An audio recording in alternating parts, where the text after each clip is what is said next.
We're going to do some artwork. Give me a second here to get this up here. Working on the crystals of Mabar. So there we go. Let's see. Yeah, so this is the thing that we're working on, Crystal of Mabar 7th level adventure. We're going to work on these fonts today. Give me a second here. I'm going to see if I am coming through on YouTube or not. Sure am. Okay, cool. So yeah, most people do things like like and subscribe and share. In the description down below is my Twitter link, which I just posted on Twitter that I'm live. So if you follow me on Twitter, you will now know already that I am live. Mad shout out to the Discords where I sharpened my wit, Indestructible Designosphere, and the DTRPG Lounge, the DMsGuild Creator Lounge, Treant, Monk, Dungeoneers, Pack, Classes and Constructs. I'm just kind of cracking through some of the people I like to listen to on YouTube when I'm painting and when I'm not streaming myself, and Eberron and Clear It Corner. If you don't know these names, just do searches for them. Maybe I can add them to the description and stuff. Fry Mini, Rich Mary, of course the Mothership, Dungeons and Dragons Discord, and Keith Baker's Eberron as well. These are the places I like to hang and get inspiration from, and fight the good fight. So let me go ahead and get these things arranged back here. There's also down in the description down below is a link to different DMsGuild projects that I've published. They're all 100% preview, cover to cover. It's a great way to support me, my efforts, as well as to get an idea of the kind of artwork that I produce to put into the books, the way that I do layouts. Obviously, as an artist, I'm evolving over time, so I'm excited about the next 30 years of me doing this. God willing, I'll be able to sustain it. But the muse makes me do artwork, and she always has for the past 30 years. So it's I hope for the next 30 that I get to do that artwork alongside awesome game design ideas. So that's the dream. That's what we're doing. Crystals of Mabar is an Eberron adventure, minimum of 7th level. There's multiple sessions worth of content, but you can run it as a one-shot if you skip to the end using plane shift in a different plot motive that would have you know where to plane shift to, which would be delivered. You'd be delivered by. There's six different hooks that lead you into exploring this space. So I'm going to duplicate this layer. We're handcrafting these fonts for the Crystals of Mabar. I like how these seem to be spaced out okay. I think what I'm doing currently is futzing around the general balance of the characters, or each letter, to make sure that everything is sitting appropriate before we actually try to clean up the fonts. And I am not a great graphic designer, so fonts are difficult for me, especially because I keep insisting on doing them by hand.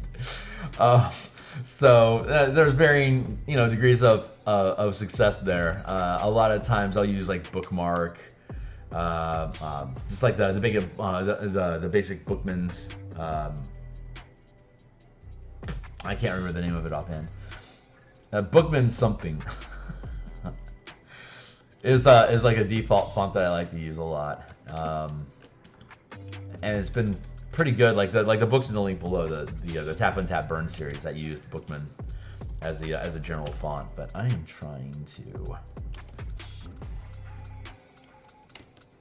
resize that a bit. I slept really well. If you caught my insomnia stream, it's go back, just click onto my channel, and then last night I had some insomnia, so I was painting Spelljammer book cover. God damn, that's gonna be a great book. There's a lot of good stuff coming out for me in 2023. I'm really looking forward to it. You got the Crystals of Mabar for sure, and Spelljammer Combat and Exploration, that also for sure will be published. Probably in Q1, honestly. If I can get either one of these done in Q4, that's awesome. But I'm fine with assuming a Q1 and then beating that goal. You know, if I can do that, it's great. Martial Powers, which I stream on Mondays, that'll publish in 2023, but probably not until Q3. Though, with the hour and a half to 2 hours that we put in on it on Monday, it's such a slow cook. That one is currently being used in my my 17th level Eberron campaign that I run during lunchtime at my day job. The Lunchtime Adventures team. It's so fun. 17th level, we're going to wrap that up soon, and we're going to switch over to doing a Spelljammer resource campaign, mining crystals in the asteroid belt of the word that I'm looking for. Yeah, the Tears of Sybaris. It's an exploitable resource that that Solona and Warhold compete for against the dragons of Arganessen. Don't like us little insects crawling around those crystals because they can feel it screwing up. So there's dragons that'll come in and try to knock out the mining ships. Eberron and I've been running a space opera campaign for Eberron forever, not forever, for like 6 years, where each of the nations are on their own small planet in orbit with each other. Instead of having a single planet, it's an orbit. The space of Eberron is just an orbit, and the core of it was detonated, and that is the day of mourning was when they had to detonate the core of the planet to prevent Dalcor from taking over the planet. They're like, well, we're going to lose it anyway. We can at least seal the gate. So that's my narrative of like the distant past. It's like the last war didn't really happen in the space opera take for Eberron. The real battle was against the Dalcor, you know, like 4,000 years ago or whatever. And that's when the gatekeepers had to detonate the core of the planet, thus the day of mourning. And that's when everyone became a spacefaring society. They were initially using flying creatures and swimming creatures in the wilds between. It was just the Astral Sea that we had been using, picking up from 4th edition. Like the Astral Sea sort of thing is like the natural goop that the planets and the moons, or rather Eberron and the moons of Eberron float in, and the moons are literal portals that lead to the planes that each moon represents. So since there's only Eberron and its moons, it's a very small closed system, but the moons themselves are two-dimensional. Like, until now, I can reconsider how I proceed from there, but the way that it's been posited is that each moon is a two-dimensional color pool that leads directly into the plane that the moon represents. Hence, that's why the moon of Mabar is the moon of Mabar, because it leads directly to Mabar if you can reach it. And obviously, with airships in the Astral Sea, it was easy to be able to create, skiffs that could be towed by sharks or whales or pegasi or whatever creature you got running around there with you, whatever you can grab and make go. That's how it started, and then they started binding elementals instead of creatures, because elementals never rest. So you can make an elemental push your ship forever by using the air rings that they did in Eberron. And then once they evolved their magic enough, they started creating Spelljammer helms that didn't require keeping an elemental from breaking free. That was your other risk, that elementals are chaotic. So you can't rely on them staying in their cage and pushing your ship. It's a fight. So once they developed the Spelljammer helms, they didn't have to worry about anybody other than the actual pilot that is flying the ship, and the spell jamming, and that's when the space opera begins. So we pick up from there.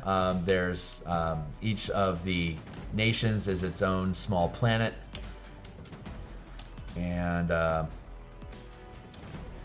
there's, you know, Spelljammer navies that are competing for shipping lanes between them. You could go through the center of the planet to get to the other side, but you'd have to go through the Mourning to cross to the other side of the planet, and that's just basically like wild magic. There's all these chaotic magic storms. Hey Ornetico, man, how you doing? Hey, glad that you came by, man. Thanks so much. So the Eberron space opera campaign, the core of Eberron got destroyed to save the planet, or the multiverse, honestly, from Dalcor, and so the moon of Dalcor got far flung from the area, but they had to detonate the core of the planet to do it. That's the day of mourning. So now the Mourning itself isn't just like an area where Sire used to be. It is the core of the planet, so you could fly through it to get to the other side. Like if Zendrick is here and here's your planet, I'll just draw this. So if this is what Eberron is supposed to be, and like Zendrick is here, and like Sarlona is on the other side over here, and you've got Corvair here and Arganessen here. But if you detonate the core to save the rest of the world, it now becomes more far flung, where you have Corvair as an asteroid, and here's Zendrick as an asteroid, and here's Sarlona as an asteroid, and here's Arganessen as an asteroid, and I think there's something else. But that's basically the orbit that you have around what is now the Mourning, a detonated core. So you could go from Eberron to Zendrick by going along the circumference, avoiding the Mourning that exists between these planets, or you can cross like directly through to get to Arganessen quickly, but you have to deal with this, and that's a D10 table for anywhere from a cantrip up to 9th level spell. That is a storm that you have to fly through to get to your destination if you decide to go into the Mourning. If you decide to go out further, that's just astral space. And then you have all the moons, the 13 moons of Eberron that are in further orbit around all of this mess, which are portals to the outer planes of Eberron. So that's how the space opera works. So if you've got, if you zoom in to look at, I don't know what I'm doing. I'm making a mess here. I'm on a tangent, but I guess that's kind of what streams are about, right? So we'll get back to artwork here in a minute. I just want to finish this story. So if we're looking at Corvair, you've got like here's Karnath, and here's Thrain, and like Elden Reach. This would actually be more like retransform, more like this. And then like you've got Kibara over here, and you've got Droam, and the Demon Wastes, and the Principalities. These are all just free-floating asteroids, right? So and Zalargo down here. You know, so you got all these asteroids that are in that in this tight orbit here where Corvair is. It's further broken up into these little subplanets that are like 500 miles apart. Like it's like 600 miles here. It's like 800 miles here. So there's greater distance. So you want to have your Spelljammer ship, and so you can flip between these things, and then you know you can scale out. Like if you want to go from Zalargo, you can then go from Zalargo to Zendrick, for example, and Zendrick is its own free-floating rock. So when we build out the campaign setting, we'll be able to have each of the nations as its own, like A or B, like small, like 100-mile or up to 1,000-mile little rock on its own that's going to sit inside of a 1,000 or like a 2x2 space of 1,000 squares. But you can grid out all the little planets in the system, so you don't have to worry about a sphere so much. You just have to build each planet in its own little space. Like if each square is going to be 1,000 miles, then you could have like like Elden Reach. This is going to be like a 4x4 space that its planetoid sits inside of. So And then when you zoom into the map, you can have you can flatten it out so you can see the full planet using the D20 array. There's a D20 mapping system that you can use that basically goes something like it goes something like this, that you have a bunch of rectangles here, and then you got them here. Actually, that one would be missing, like that, and then I think you've got another one here, and here, and here, and here, and here. I think that's how it works. So like you get basically, anyway, there's a map that you can break that out. Like if you curl that all up, it becomes a D20, which is close enough to be a planet. So you can flatten out your D20 planet into this triangle grid, and then inside the triangle grid, you can just have you can just overlay the actual square grid over the triangle grid to be able to determine where everything is. And then you just, have the outer fringy areas that are all weird, just have that be either water or forest area that can be easily broken up. So that's how you lay that stuff out. Like you'll have like one major population here, and like another major population center here, and like another one here, and another one here.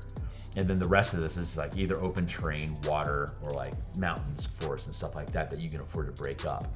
And then you can approach each triangle separately. So you can like pick this one up, and you can put it here. So and once you build, you got a triangle like this, and you're using squares. So you'll end up having like a square that gets cut in half. So this would be open space. And, well, it would actually wrap around to the other triangle that's on the other side.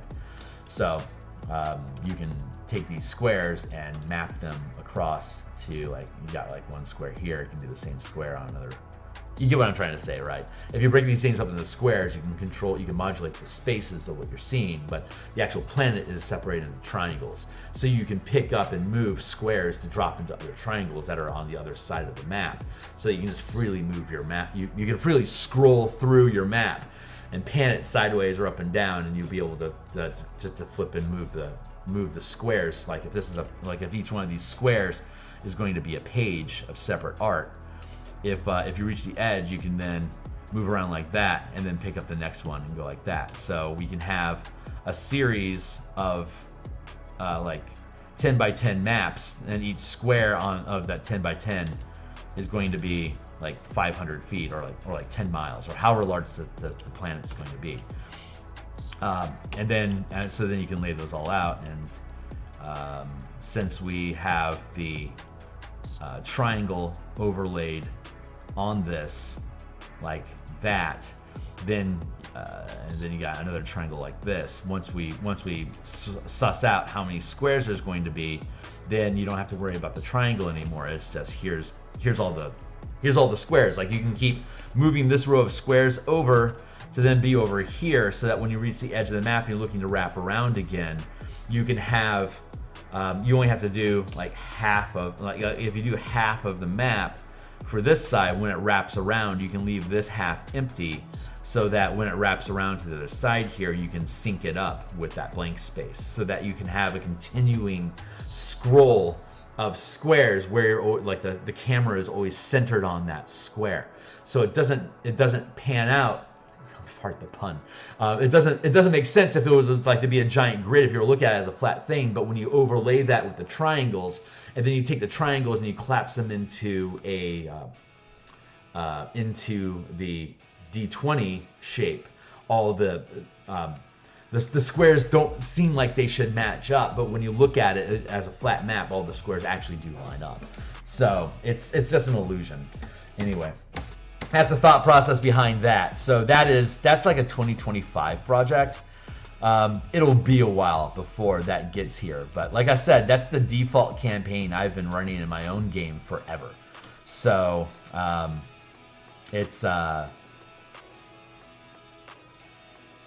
it'll eventually happen, and every week I put more thought. Like every time I prep DM work in that campaign, I'm logging a little bit more information that I can suss through as what is stuff that I want to have in the actual adventure toolkit, like in the campaign setting or not. So, and since it's, I love that Spelljammer's out and next Planescape, it kind of opens up the DMsGuild space to allow us to make up, you know, more worlds and stay compliant with the DMsGuild. Since Spelljammer is about visiting other worlds, we can kind of publish other worlds with other cultures and, you know, campaigns. We weren't allowed to publish our own campaign settings before Spelljammer. Now that Spelljammer is out, if you're presenting it as a Spelljammer adventure in a Spelljammer culture, you can publish anything that you want. So all you gotta do is find a way to have ships on your thing, and then you can tool it to Spelljammer, and then you're all good. It just so happens that the Eberron Space Opera campaign that I want to publish is already a Spelljammer campaign. So now that that's been published, it's easy peasy for me to be able to actually do that. And once this combat and exploration book publishes for Spelljammer, I'll have all the mechanics will be there for me to be able to properly express how the campaign world changed because of detonating the core of the planet. So anyway, ramble, thunderclatter, boom, boom, boom. That's all the things. And I don't think this font is particularly good. I'm trying to handcraft this to smooth it out so that I can start looking at how thick I have to figure out how thick do I want the lines to be able to sit inside the space for everything to feel balanced, which is a lot of handcrafting business that I'm doing. But again, I'm not great at lettering. So this is another opportunity for me just to work my skills, and I get to yammer about it. I have to put in the hours to get better. You know, Malcolm Gladwell's 10,000 hours is no joke. So it's you put in the time to get good at the skill, and the good skill creates nice things. So that's what we do.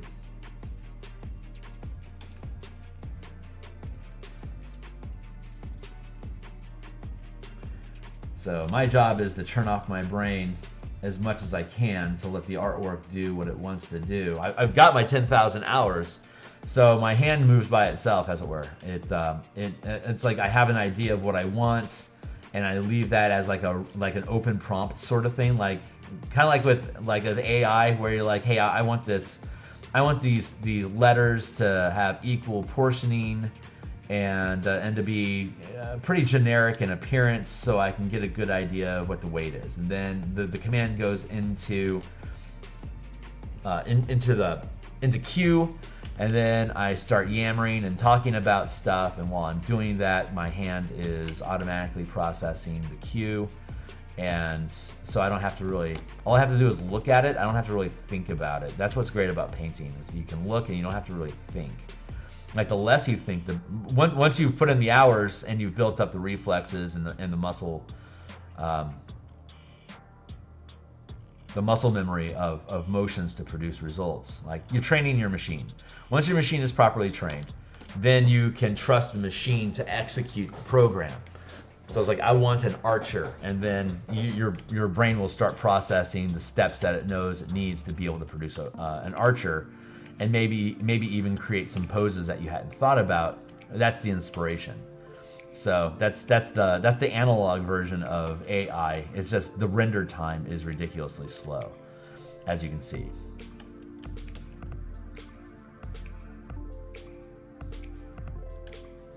But that's how the art do.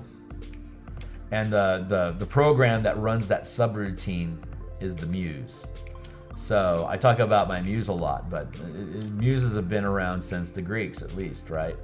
And they're represented as like these divine spirits that possess and feed dreams to mortal artists. And that's basically just downloading code and upgrading your machinery, your firmware, and your UI, so that you can get a cleaner signal, and so that the program becomes more efficient. The more you churn off your brain, the cleaner the signal gets. So being able to build the skill set so that it can autonomically operate by itself without you having to micromanage the movement and trust where it's going to go, that allows you to let the machine operate more efficiently and let the code flow. So That's the thoughts anyway. But you got to put in the hours. The only way you can train the machine is by hours of iteration and learning and like, ugh, that little burb there. That's clumsy. What can my system do next time to be more efficient with that? Like this S portion here is bulbous. So I catalog that as a loss, but then I have to run a subroutine to fix it, to thin it out, and hopefully have a smooth curve while I do it. But these are like heavy S's on the bottom. But that's an S I can replicate. So I can replicate that S, so it's going to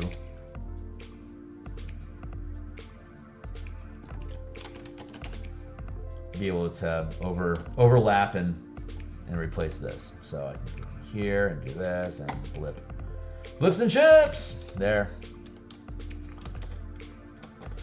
And that's actually sitting probably in the right place. So then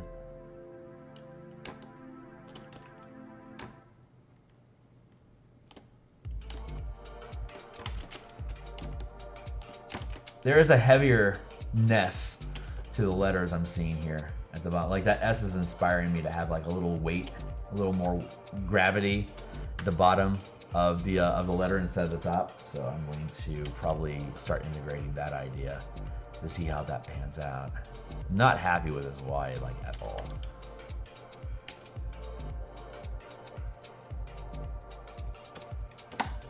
So we're gonna do that. We're gonna promote symmetry. Flip horizontal.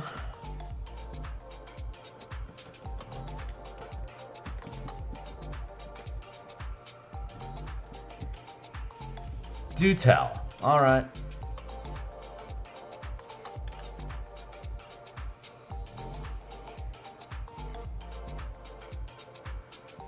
I'm going to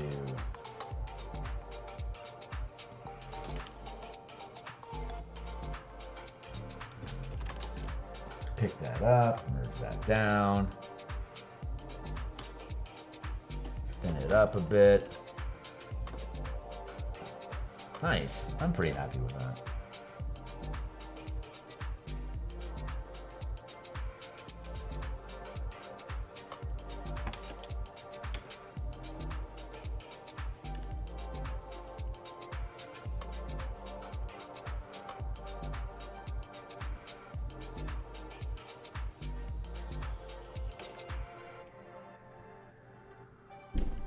Heavier at the bottom than the top.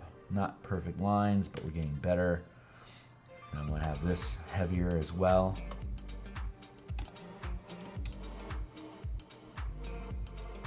Boom, boom, boom, boom, boom.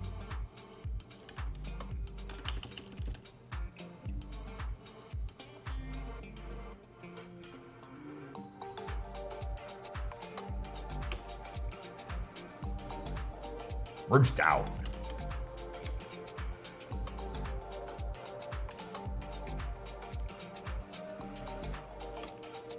Not professional looking yet, but I'm just trying to I'm trying to create a uniform look that I can then go in and further clean up. Like I probably need to do some sort of effect with these.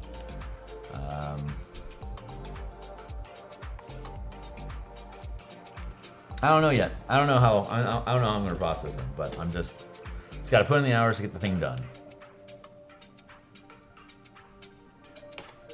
I'm probably going to do all this and then end up finding a font that's similar and just use that instead, like an official, like, you know, machine-built font. That's probably for the best. But, you know, I got to put in the hours to find the path to get the look that I want. And there may be something that I need to, I can keep individually here.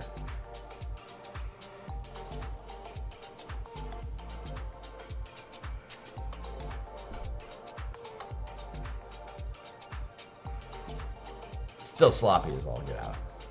That's okay.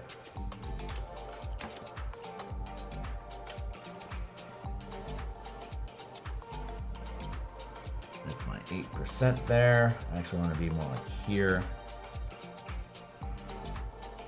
Yeah, once I get these things scripted out, I can look at how big they need to be on the page.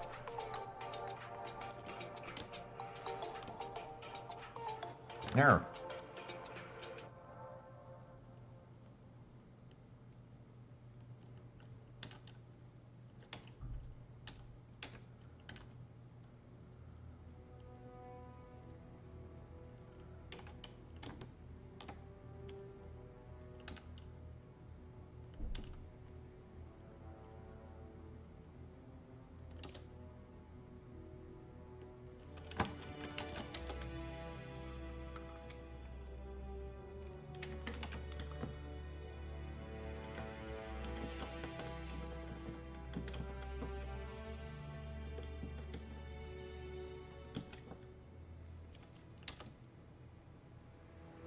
I don't know if I like that or not. We'll go with it for now.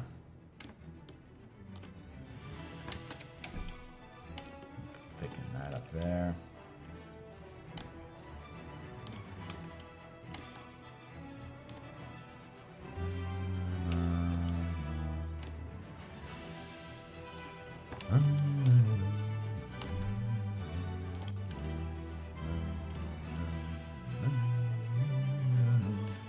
Such epic music.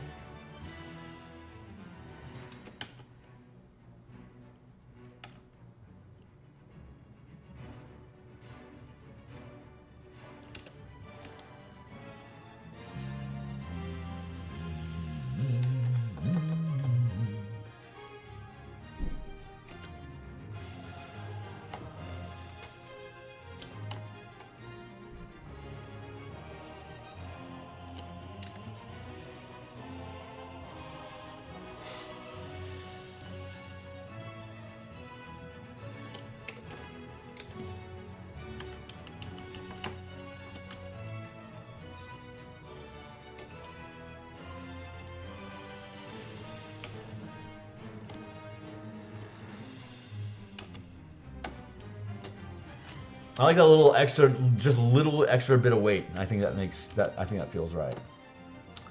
And to that point, I think I can standardize the sizing. Yeah, this is the stuff that I freaking love. Hey, bounce! Acknowledged.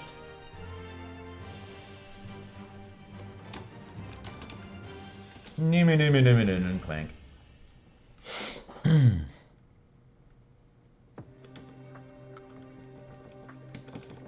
Really?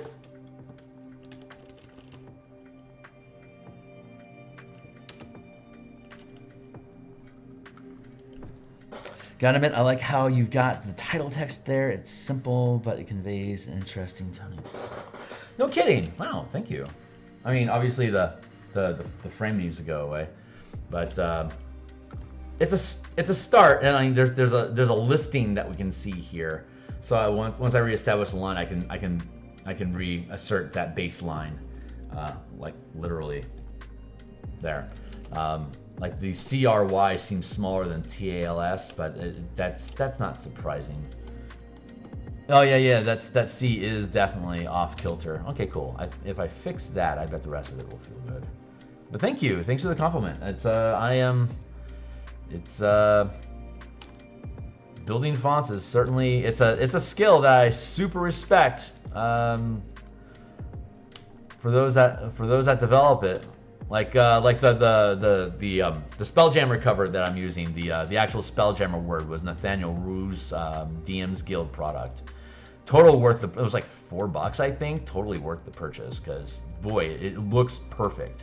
He is really good at creating fonts, and he does it professionally, like as a vector image, as opposed to me like monkeying hand carving stuff as a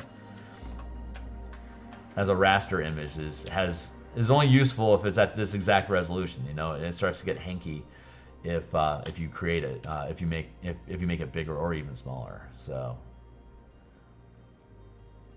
mad props to those that are really good at creating fonts. I am not that guy yet, but I'm already seeing like this R is too thick, so I'm gonna have to thin that out, and I can create a uniform leg size. Like I can come in here and I can grab this, copy, and then oops, not so useful.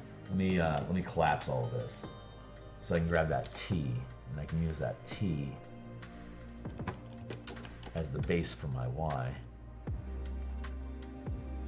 So going here to the Y.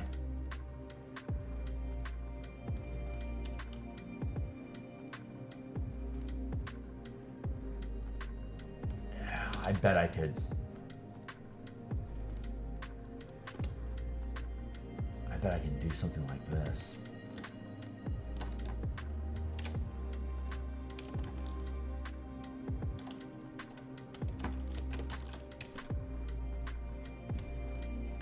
Let's do that.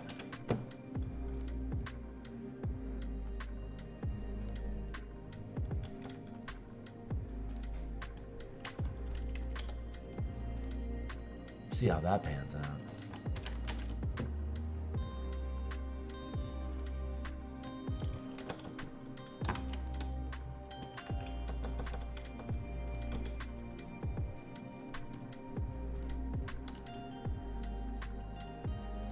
Man, too thin. Gotta step out. Hey man, thanks for swinging by, dude. I'll probably be here for another couple hours. I think it's 11 o'clock here in Seattle. I've probably got another 2 hours in me. So if you swing by again, awesome to see you, man. But thanks for hanging out anyway. Regardless, it's great having you around. I'm going to use the perspective tool. Oh, that's what it is. It's because the way the A is built, it's wider at the bottom, and that's the problem that I'm having. That's why my brain's melting. All right, so we'll erase that. And then we can free transform, and then we can skew like that. That's a good start.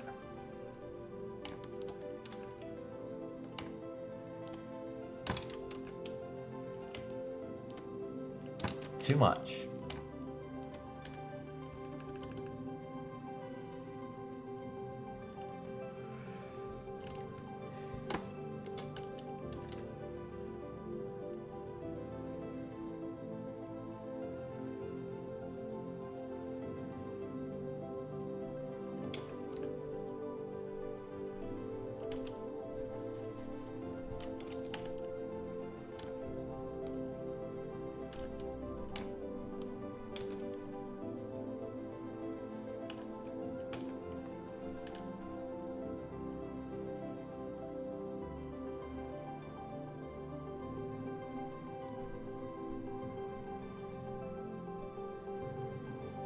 I'm going to do more, I'll probably do more Spelljam Recover later on, like tonight. I'm going to stay focused on this today, but once the sun goes away, I'll go into space with it. And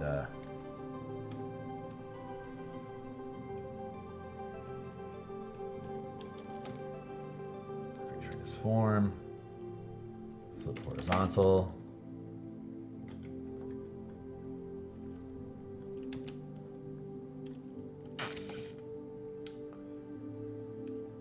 Maybe I want to make those bigger. Blah, blah, blah, bigger.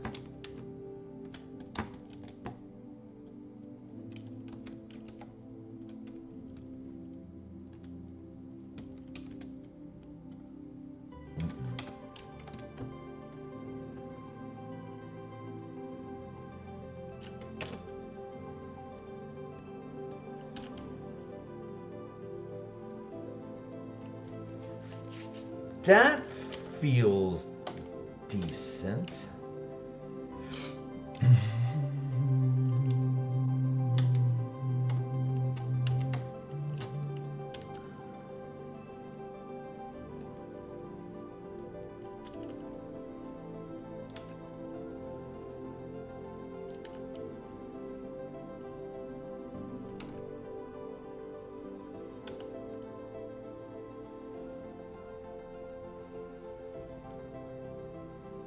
Trow Faz. Ugh. There we go.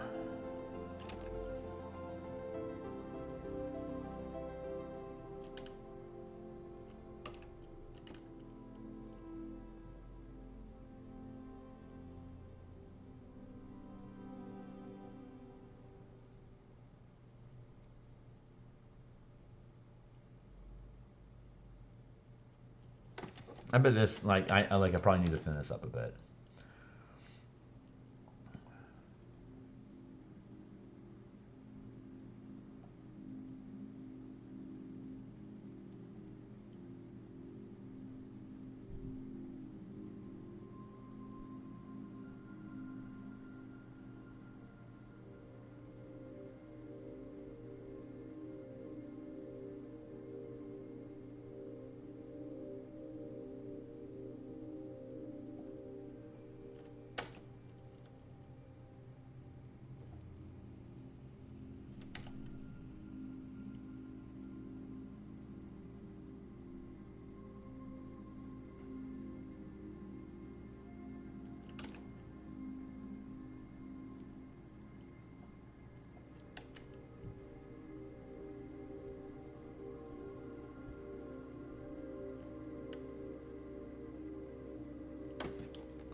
I'm not saying a lot because I'm staring at my letter a lot.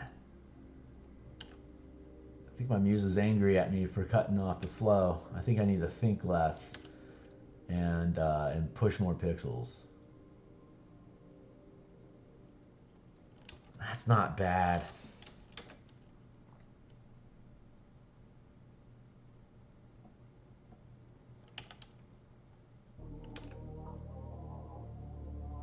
Honestly, I bet this is easier in vector because you've got like I could just like pull all these lines to get the kind of curvature that I want instead of having to hand carve them.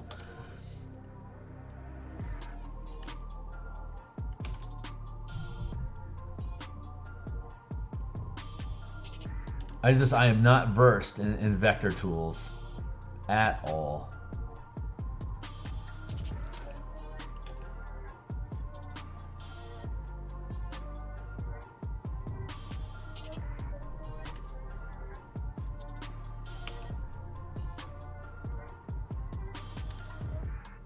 I do want to, if I had infinite time, if I didn't have to have a job and I could use my day every day as I please, I think I would want to have at least 2 hours invested in learning how to use like either ZBrush or I don't know, Maya or whatever, a sculpting tool, so that I could start building 3D models instead of just artwork, and instead of just 2D illustrations. I want to make illustrations. Like the coolest thing I ever seen was not the coolest thing I've ever seen, but a super cool thing that inspired me to have this thought process was a Pathfinder illustration of characters fighting a dragon, but it was actually a 3D model diorama of them fighting a dragon with, like, you know, magic effects that were frozen in space as it's three-dimensional drawing of this dragon breath. And it's like that is absolutely the future of, I mean, I think 2D illustration will always exist as its own art form because it is its own art form. But the 3D brush, or the digital, the 3D digital rendering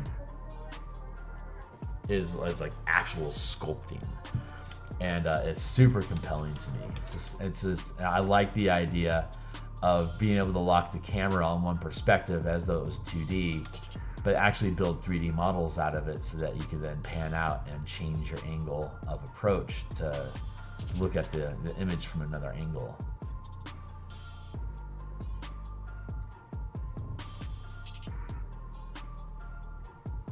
I like that.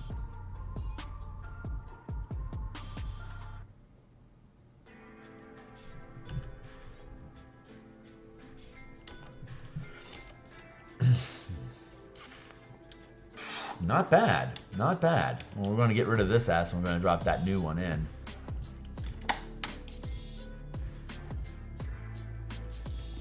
But yeah, I think I like this. I think it's it is simple. I'm liking how the portion is coming out.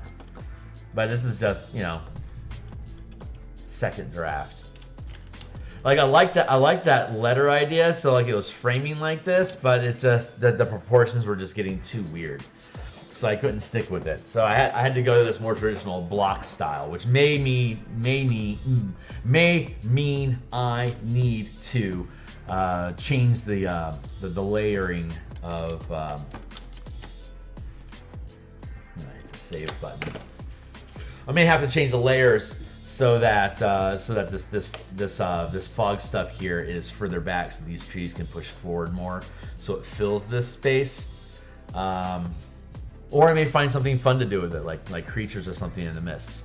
Who knows? It's like if I could have like stray creatures in here that are pushing through the mist, and then I can have like the undead faces and stuff here. Add in a third character here and a third character here to fill that space a bit more. Then I only have the central strip to worry about, and then these corners to worry about, which I probably could fill with undead. So we'll see. I may do like crystal dripping here or something, but once I get these letters figured out, I'll be able to better understand how I want to use that space. But I like this iframe that I've got going on around the moon. That's just like the whole piece unto itself. I think I like how it's sitting overall, I like it as a cover. I like it. It's interesting. I think at this resolution it'd be like, what is? I think that would be interesting for someone to want to at least click into it to see the larger cover, to see exactly what's going on here, and then you're in the pipeline to buying the thing. And of course, it'll be 100% preview, so you'll be able to see all the interior artwork and all the blah blah. But this S here is dictating the thickness of the C over there, so I need to grab this guy and pull that over here. I can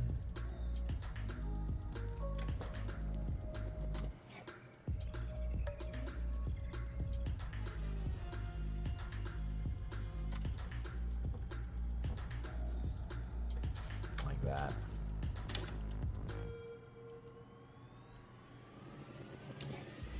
And I need to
It's thinnest there, and then it starts to thicken up again as it comes back down the curve.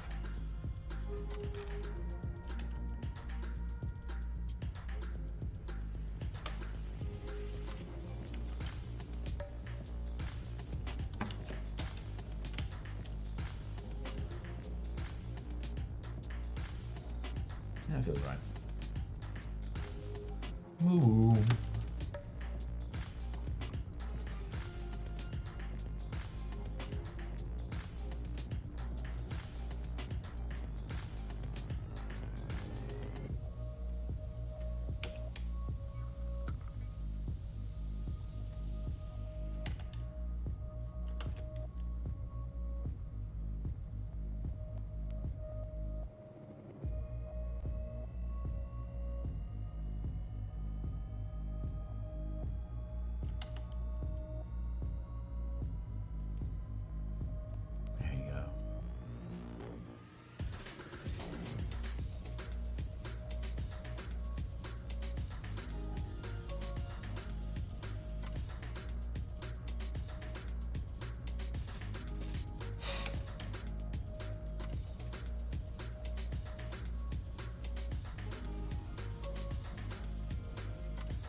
There we go. I gotta be careful about not having this curve thicken too quickly.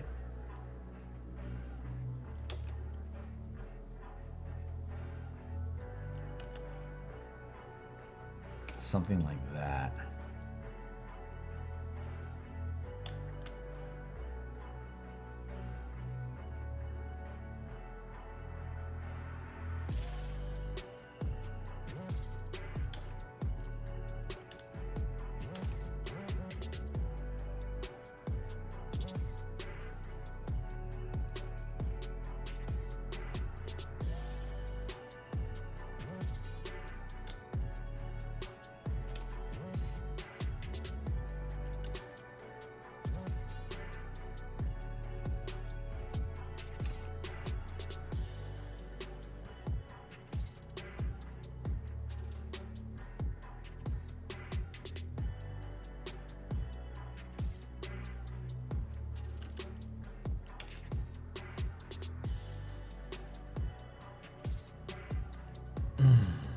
tilting my head over to the side, it means that I'm off screen, which means that my angle is bad, which means I need to straighten up and just reposition my camera, or my, you know, how my canvas is centered.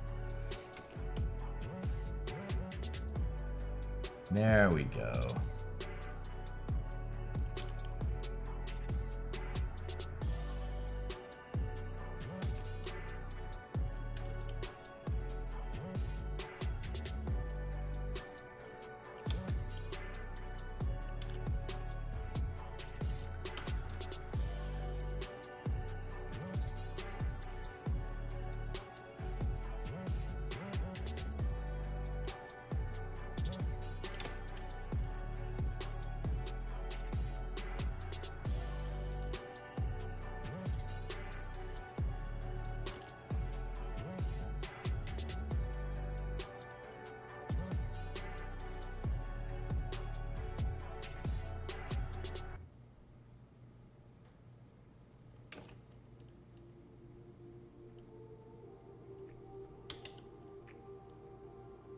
Let's see what happens if I do this. Free transform equals flip horizontal. Drop this one back a bit.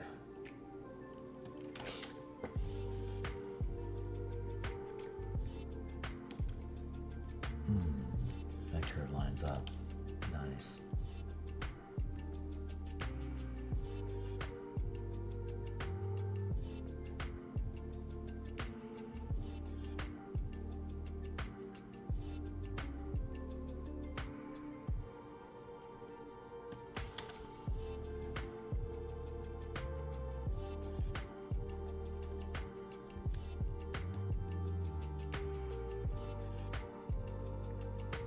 Not bad.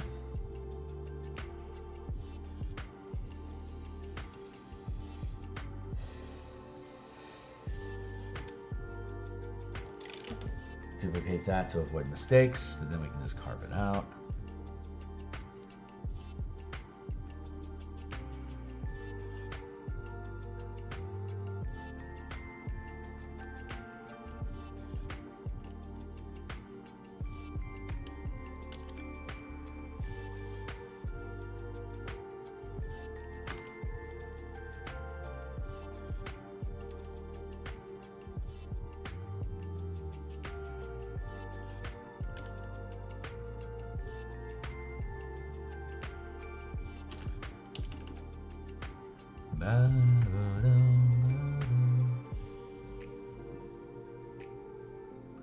Fonts aren't the most exciting thing to illustrate, but they sure are important.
That's not bad.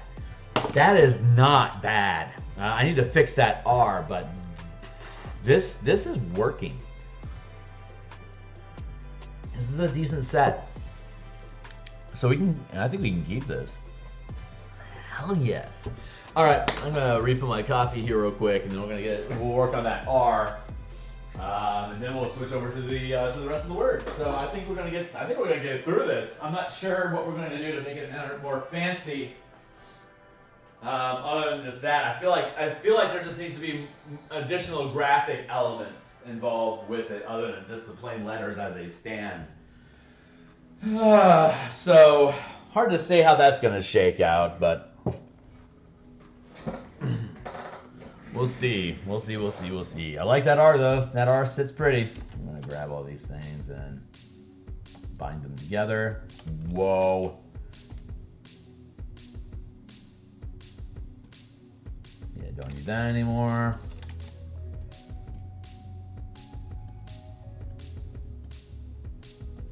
Don't need that anymore. I'm just trimming.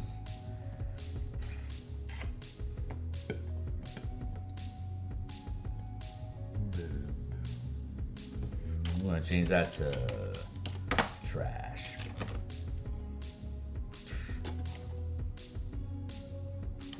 This is a font that I created. It's a similar appearance, but not the same as it's a non-copyright infringing version of the Eberron logo, and of course it's got the red strip to match the DMsGuild logo. So I don't think they're actually in the same position though. That's bothering me.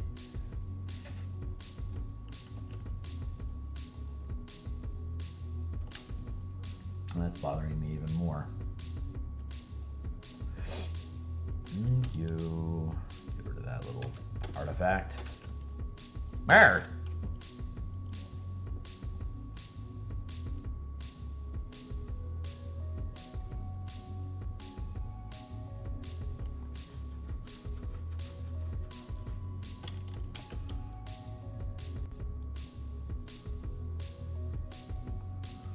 Get these dudes lined up.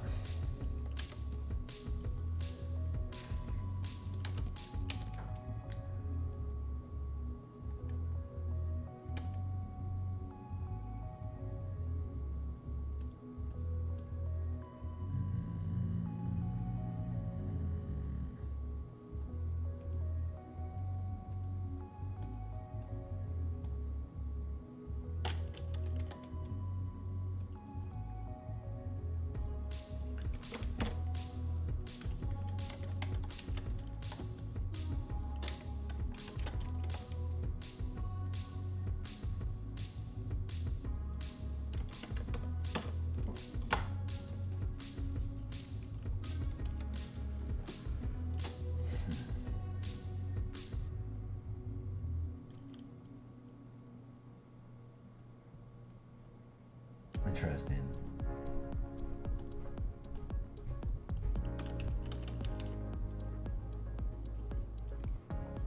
Let's see what happens when we do.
Do that.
go. That feels good.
Letters forever. Jeez, my crew.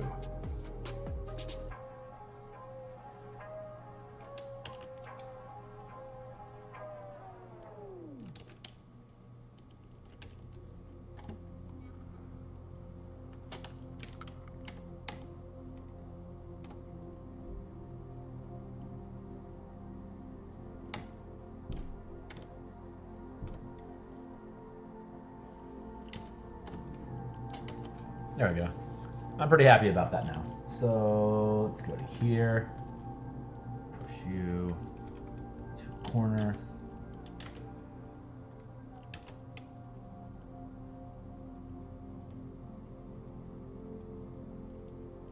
Then collapse this.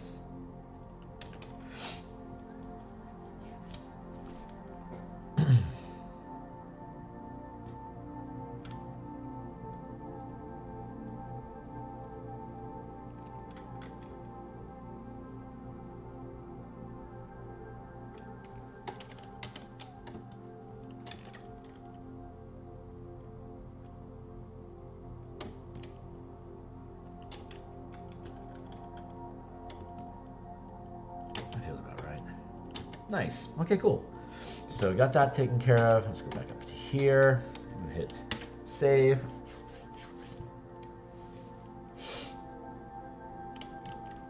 I feel like this T, well, it's very ramshackle, so we gotta fix that.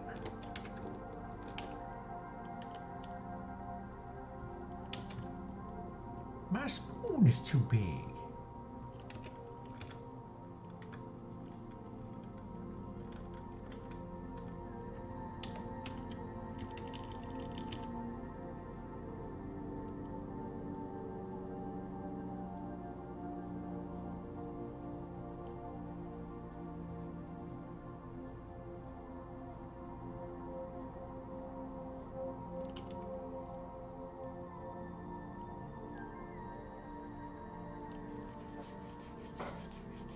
Nah.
Hey man, how you doing? I just saw you there, Tyler. What do you? With like the drippiness. I'm just setting letters. We're just trying to make sure we know. We're trying to establish a language for how this font looks. So currently not bloody, but I've got all this empty space I need to figure out what to do with. So I could be doing. We'll see where it goes. We'll see where it takes us. Sorry, man. I only just now saw you. Feel bad about that.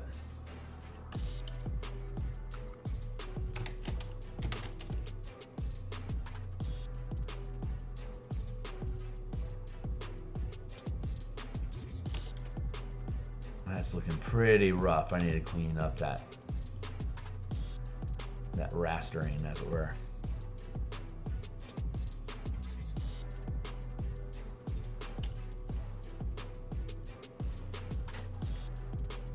Cheers. Well, thanks for being here, man.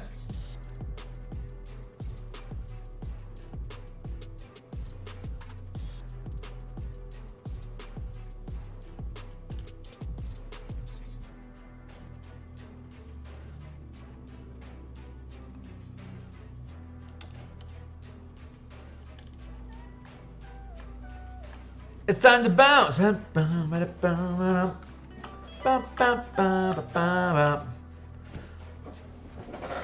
That's my work week. Hey, if you want to stream for lunch, you should be thinking about streaming for lunch about now. Alarm. Which isn't so much relevant on a Saturday.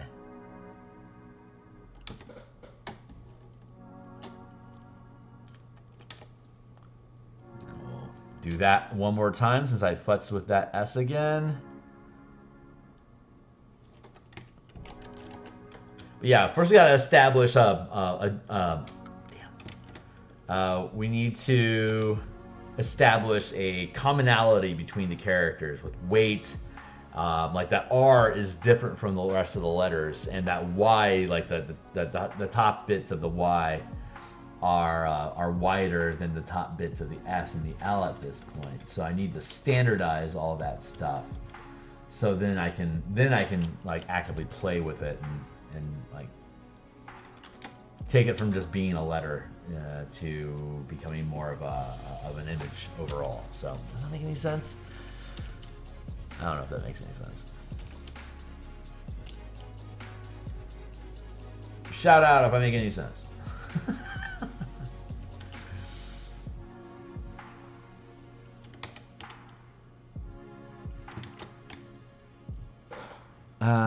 So my neighbor told us we can use their driveway to get to our house while they park on the sidewalk. And now I have a bunch of stuff in the garage on the sidewall. It's, oh jeez.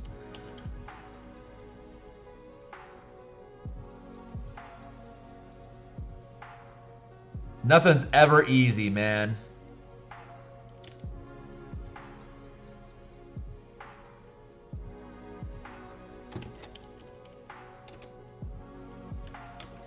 It's like reality has like a 51% chance that it's not going to work out. So like stuff works out for the most part, but in the grand scale of things, things don't quite work out. Yeah,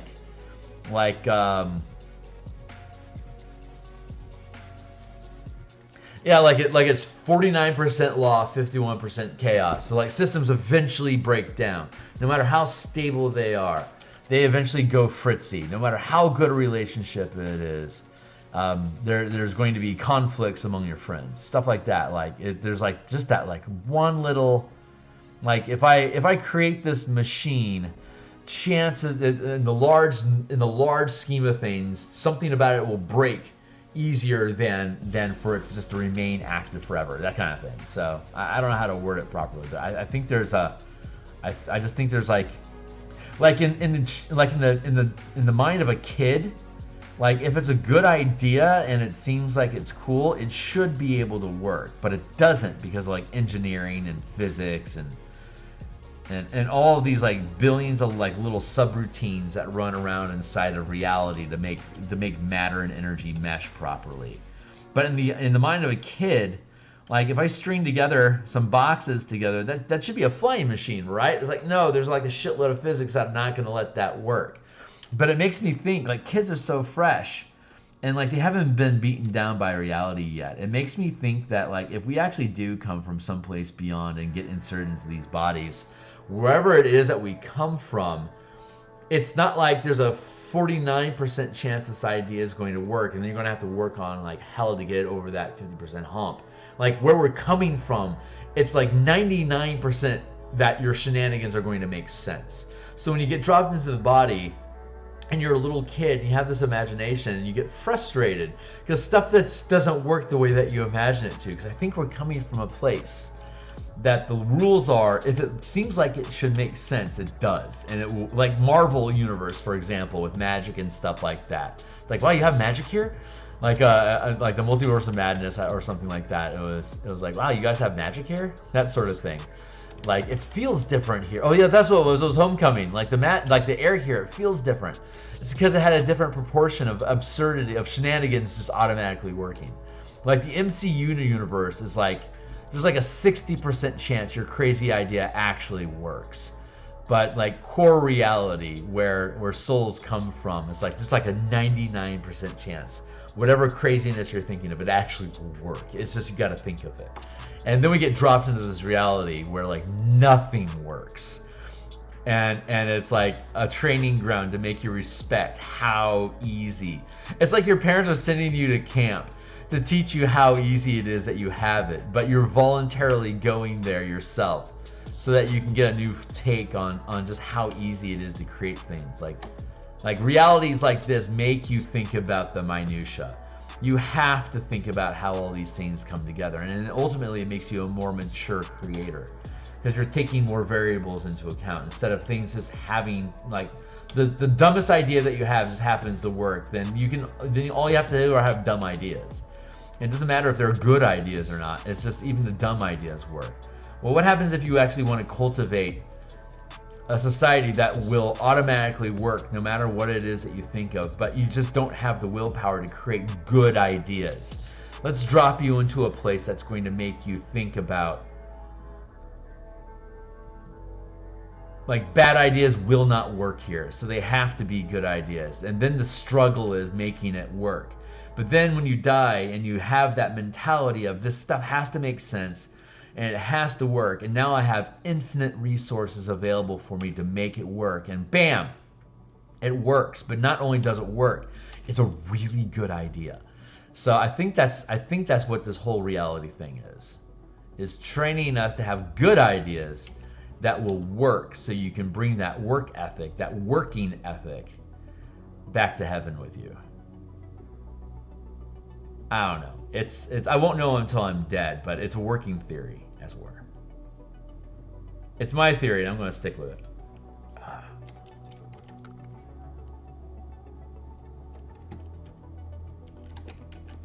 Like when Bill Hicks says it's just a ride, like reality, all of this it's just a ride. Enjoy it. It's like, well, there's got to be more reason. No one's going to invest this many resources just for fun. Something about this is productive, that the universe demands it be done so that it can benefit from whatever it is we do. We just don't know what it's benefiting from. Like George Carlin said, the only reason humans existed was to create plastic. And when we dump enough plastic into the environment that Mother Nature can start using plastic as a resource, it can kill us off. We aren't necessary anymore. But if we survive the experience, we'll be able to enjoy the benefit of whatever plastic it is. And that's the thing. Plastic is converted oil, which is just useless stuff. It's oil set helps pressurize the plates of the planet, and if we drain all of the oil out, we get rid of all of the shock liquid, right? And so what that'll end up doing is it creates a new chemical element that we can introduce into the environment that doesn't have the same properties of shock absorption that oil used to have. So it's going to be a rougher planet. It's going to have more kinetic hostility, as it were, but it'll also have the opportunity to create things that can't just naturally form from a star. A star can create complex carbon molecules that can be used to build life from, but the imagination of the things that are created is what creates the most complex, unnatural elements like plastic and carbon fibers and stuff. Things that are just too organized for nature to be able to just randomly generate. It needs to randomly generate thinking machines that can create higher levels of complexity beyond what just random generation could do. Like, it could be able to create maybe a polycarbon composite material through a random generator, but it's going to have to roll 100, 100, 100, 100 on a 100-sided die. It has to roll 100 like 5 times in a row to be able to create that molecule. Or It only has to roll 102 times in a row to create a life form that can then conceive of that 100 roll composite material that it can then figure out how to produce for nature. We are nature's greatest engine. We are its greatest creator, and it is compelling us to produce more and more complex materials that it can then evolve into more and more complex forms of life. That is the purpose. At least that's my philosophy.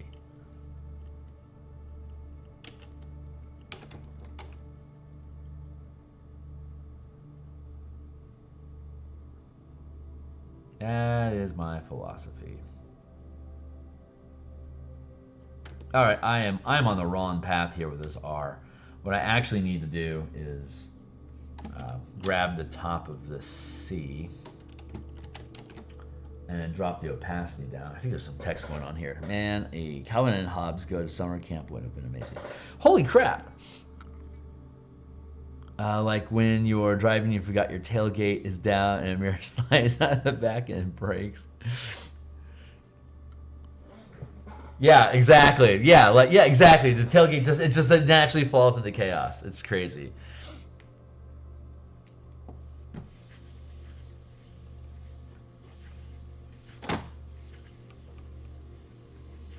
Calvin and Hobbes is awesome. I love CH. It was. We used to read all the we had books of Far Side around my house when I was a kid. You know, like those tomes of like all Far Sides, like 1990 to 1994 or whatever. Those are cool. I think. And then I can grab this T piece here, copy paste, drag that over to my R.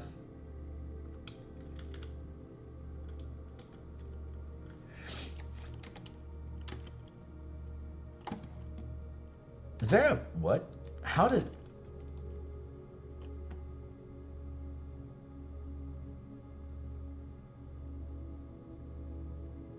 What is going on?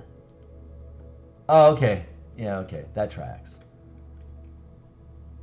There we go. All right, back on track. Far Side. No? You don't know about Far Side comics? Oh my god, seriously?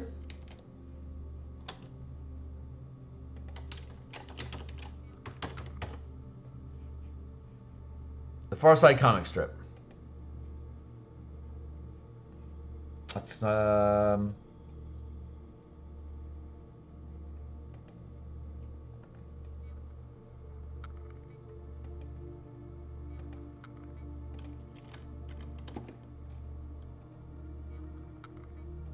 that's too low resolution. Let's see what happens if I do this. Maybe it'll just give us. Yeah, here we go. Here's some images. Wonderful, just wonderful. So much for instilling them with a sense of awe. They're all like this. They're all snarky comments on society. Every one of them. God, Harriet, check out this nylon.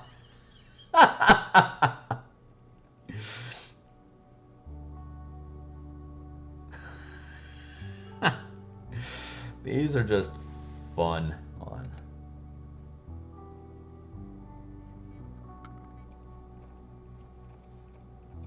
There we go.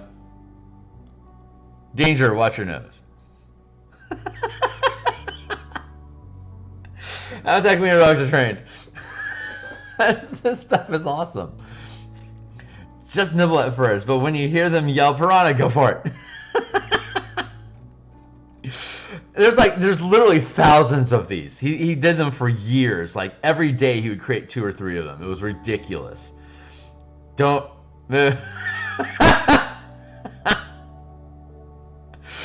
It's so great.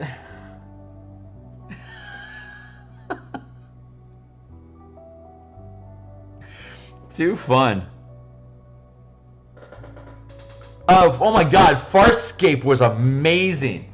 God, I love Farscape. Yes, that was Jim Henson's. I can't believe I didn't make. I can't believe I didn't make that bridge jump myself, man. I love Farscape. I'll go. We own them all on disc, and I think they're on. I think they're on Netflix for a while. But yeah, God, I love Farscape. That was such a cool show.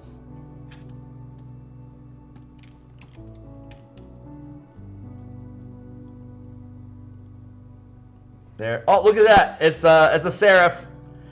That's a serif, but we don't want serifs in this piece. We're going to sans that serif.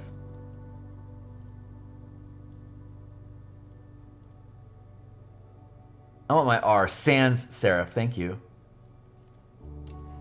Just get your serif on me, buddy. It's gross.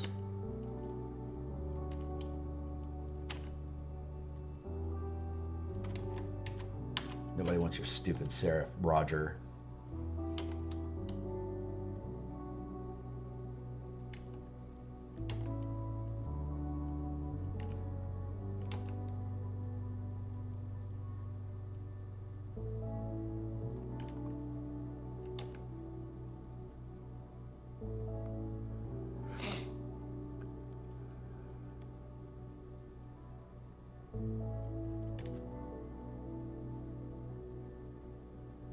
I don't know why I'm doing that. I don't know why I'm doing that. That's not what I need to be doing. I need to be keeping that thin.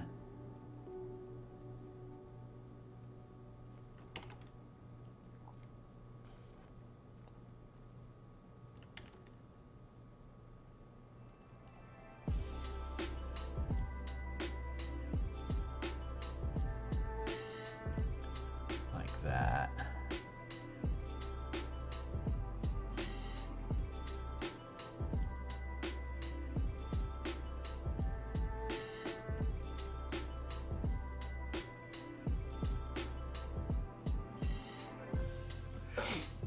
No one wants to watch Farscape with me. What? Why? Farscape's fucking amazing. Dude, the miniseries finale when they found the birds of paradise in the core of the Scarran cruiser fleet, and that they were using those to evolve, and it's like, oh yeah, these grow all over our planet. It's like, oh shit. that whole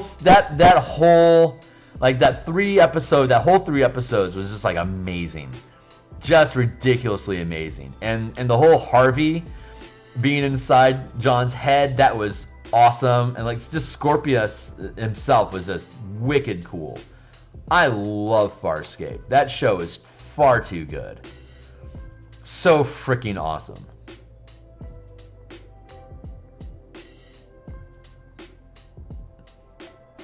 Like the first season takes, I mean, all sci-fi shows' first seasons are kind of, look at how goofy our universe is. It kind of sets the mood on like what your visual expectations should be, and starts to, you know, get characters comfortable with each other. But like all shows, like all sci-fi shows like that, once they get a couple seasons in, like Dark Matter, for example, I think that was 3 seasons. Like that was a really good show.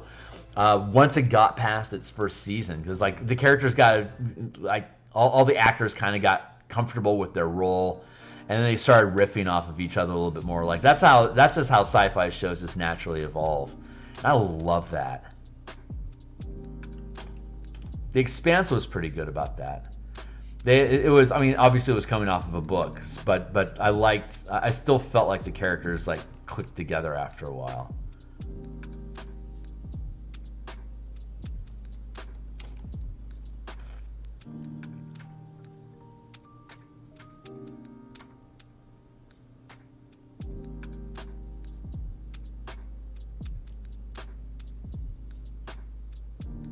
Such a cool show. And like them hanging out on Earth was super fun. I love it when they were hanging out on Earth, just like, you know, hanging out with the army and stuff like that, and like allowing themselves to be mildly experimented on and stuff. That was just a really fun series of episodes. I think I can agree with you there. I think we were able to sit through the first 8 seasons of it and at that point, it's like they're kind of jumping their own shark. And I don't know how far in it was. The last season that we actually watched, I may be wrong. The last season we actually watched was when they ended up going to an alternate world where they were their actors, and that Supernatural wasn't actually real. It was just a TV show, and so they had to. I mean, it was really self-aware. Obviously, it was totally breaking fourth wall stuff, but that was actually fun. But that was like. That was the last fun episode of Supernatural I think I actually sat through. I think there's an animated episode at some point I want to track down, but they're like up to like, what, 25 seasons?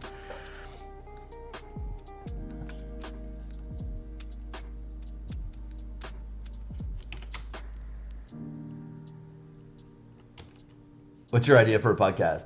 Go for it.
It's called Building a Better Story. Taking stories and fixing them. Oh yeah, right on. Yeah, that would do well. There's a number of YouTube channels that do that to movies and stuff.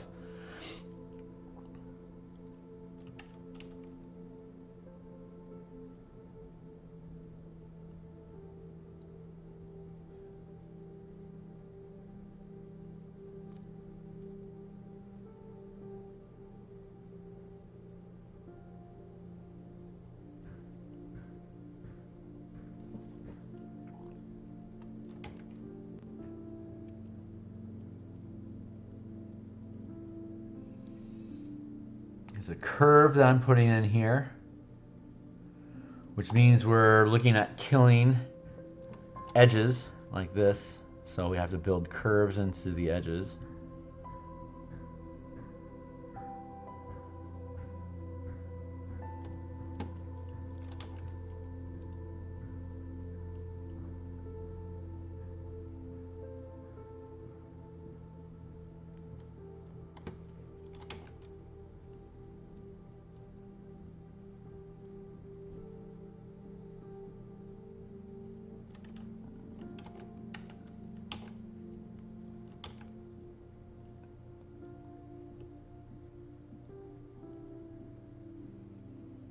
Do, do, do, do, do.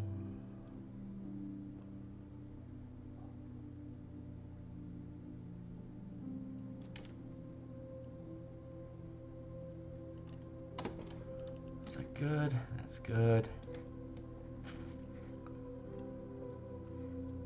Good. We're in just a YouTube series. I just want to talk about Supernatural and Bleach and a couple of... Yeah, go for it, man. Absolutely. I never got into Bleach. I'm aware that it is very much liked. I have a difficulty with anime after Neon Genesis Evangelion, like mid '90s, and it's that it's really interesting because Asia has different story archetypes, like story arcs, like classic stories. Their approach seems to be a bit different from ours, and there seems to be like these recurring, like their redemption path stories, just kind of feel different from Western culture stories. So there's a lot of the like becoming your own person type of story, like character arcs and character growth stuff that you see in anime happen over and over again. I just started burning out on it. Like I see it. I'm having a difficult time placing an example, but like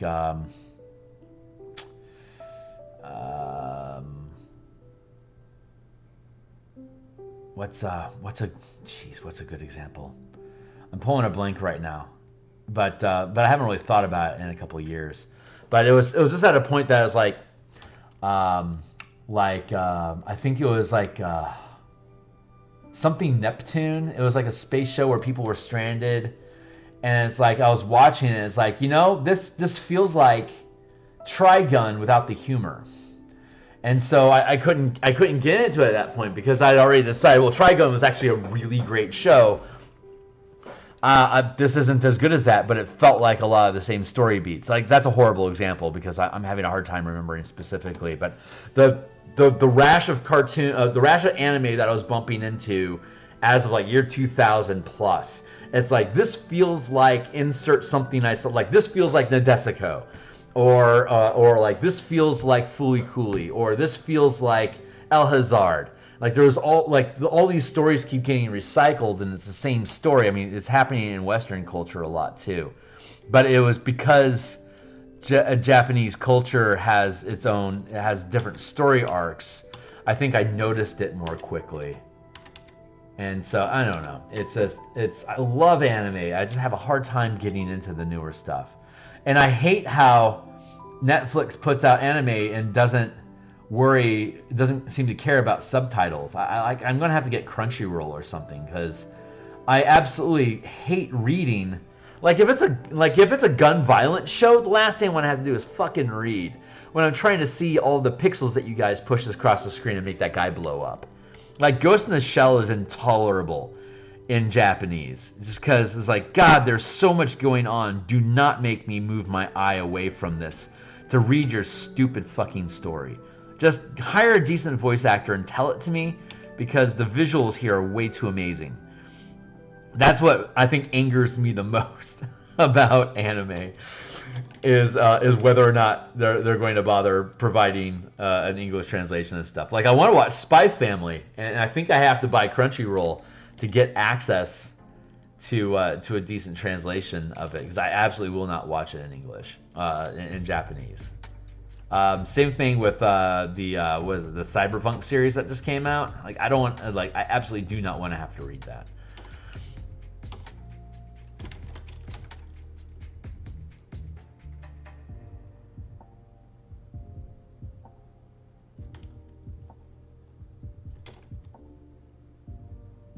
Like there's so many Netflix shows that are presented, or Amazon as well, that like get framed as being an English show, but then like half of it's in Russian or half of it's in Spanish or French. It's like, come on, this story isn't good enough to make me read this much.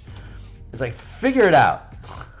Figure out who you're actually trying to market this to and put it in their language, so that if it's visually oriented at all, you're not dividing your attention between your clever use of cultural immersion versus, I paid money to watch cool gunships blow stuff up. I don't want to read about it. But I mean, I'm old and cranky and legally blind, so I mean, I have my argument. But from like even Star Wars is almost intolerable with the amount of alien languages they insist that you get familiar with listening to while you're reading the Bible. It's like, where did that droid shoot? I don't know. They were snarking at each other in a different language. I hate you. I've got my rant on. Can you tell? I've got my rant on. I've seen a few episodes of Attack on Titan, and I know a lot more about the storyline than actual episodes. But it's, from what I can tell, it's got super cool visuals, and it's like, ant-sized humans trying to fight impossibly large giants, and you have to be ridiculously clever about defeating them, and I can appreciate that, especially from a D&D perspective. Like, anime's really good visual like experience library for developing the shenanigan tier of gameplay in your role playing games. So big respect there. Yeah, I should invest time on that, and I think it's available in English. I like the wire work that they do. I like, yeah, it's a cool world. And that points of light, like human, like isolated humans trying to carve out existence against these titans that'll come along and eat you. That's a nightmare world, and I love it. I liked 4th edition D&D's point of light sort of campaign scenario. I bet that's going to sit pretty.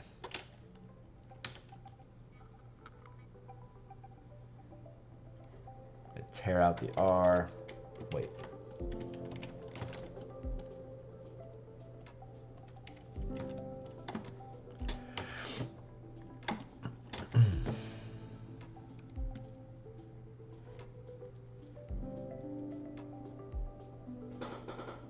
That's the size that you're going to see it on the new product ribbon on Roll20 or on DMsGuild. So that's the resolution that we're looking at, which means that these letters, you can see how close those letters are to the curve. That's too close now. There's too much gap up top versus that curve. So I might actually have to like reduce them this way a bit, but I'm going to finish out the project as is here. That C can be better.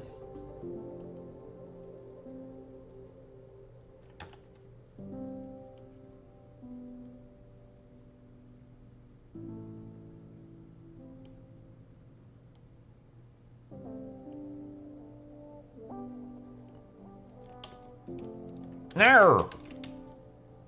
There we go.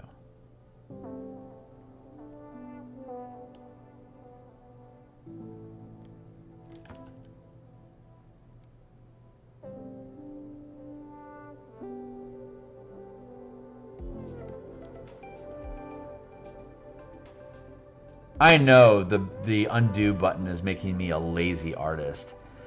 Like I know like maybe I know like 3 phone numbers, maybe 5, and most of them are work related because I have to say them over and over again. But like I really only have like maybe 5 phone numbers in my head at this point, and I had over 25 phone numbers in my head when I was in high school, and it was easy for me to remember them. But I don't need to do that anymore because I can just press your name and the phone calls you for me. So I don't need to remember that number anymore, so I lost it. I am absolutely convinced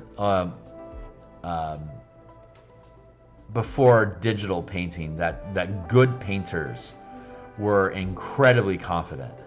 Like they knew exactly where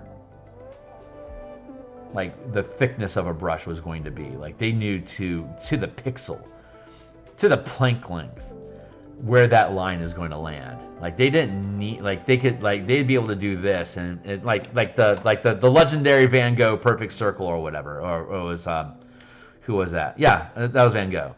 Like it would be able to take a piece of paper and draw, and like it'd be a perfect circle. Because all you can do is add. You can only add color to a painting if you don't have a computer. So when you add a radical color, it has to be perfect. So the skill set that they would develop would be making perfect curves, like one and done, never have to go back. And that is so much not the style of art that I've developed on the computer over time. I am absolute slop job. Absolute slop. I admire that precision, that mentality, that training to get themselves that, because they had to. I had to know 25 numbers, otherwise I'd be walking around with a little black book, as it were, and you could lose that. And if you lose that, it's as bad as losing your cell phone. So you don't want a stack of numbers in a book or your phone. You want them in your head, so that you could always call somebody if you need them. Always call them. I had like 3 cabs, different taxi services memorized before before there was Uber and apps like that. That, you just press the button, the guy shows up. It's like, well, great, now I'm not going to ever remember, AAA or, like yellow cab and orange cab and city cab. The limo service. I don't remember any of their numbers anymore. I just don't need them.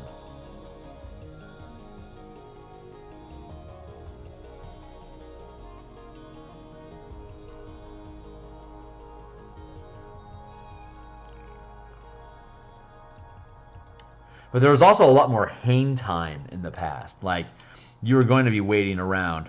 Yeah, like you can't just text somebody and hope to give you, and they can ping back at you whenever. Like, you had to commit time to the phone, to be at the phone that they knew the address to. So when the phone rings, you would be there to take it. Because there used to not even be answering machines. Like, if you wanted to get a phone call, you better be standing there when that phone rings. Otherwise, you don't get that call, and you're going to miss that call. They didn't even have callbacks, like you have an operator, like they could give you a call back. Oh my God, the world has changed. Just even that, just the shifting and like freedom of movement, like not having to stand against your wall for like 3 hours in hopes that your friend's going to give you a call back so you can go do this thing.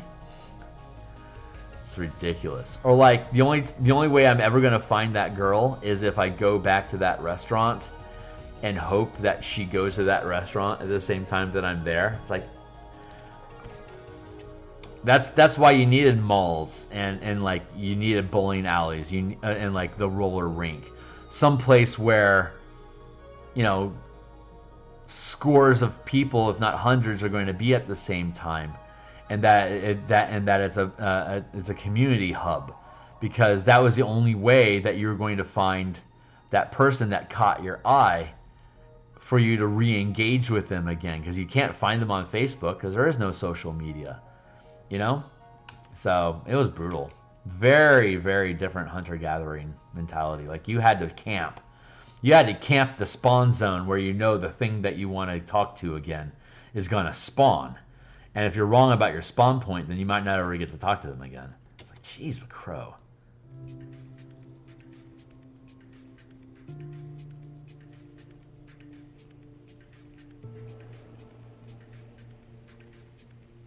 And that point of that campsite used to be church way back, because religion was the only place that created that safe space where community could come together. It formed that scaffolding that would allow you to do the date ritual.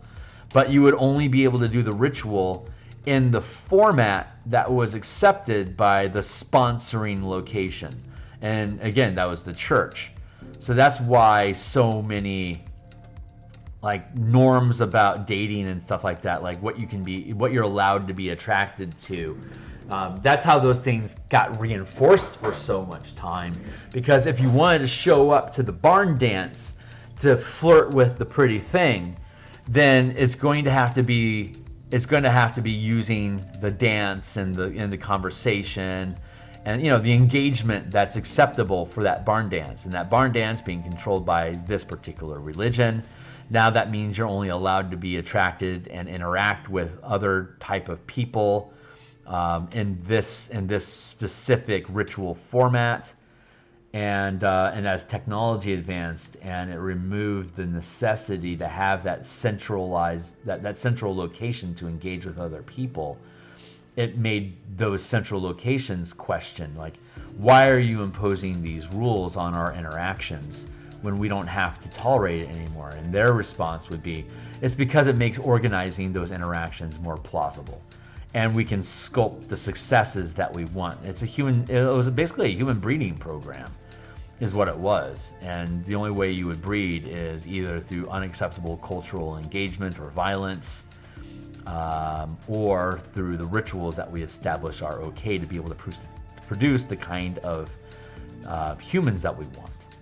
So very, very interesting social engineering that happened behind that. That's interesting to see how it got decoupled as communication technology continued to advance.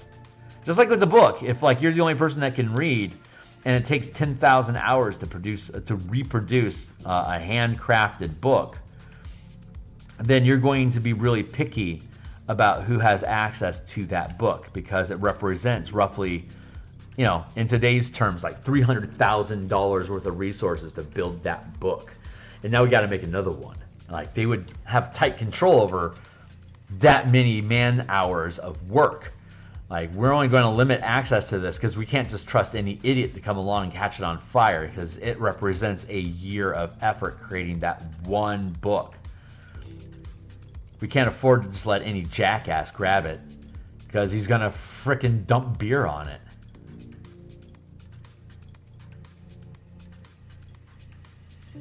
And that is the real reason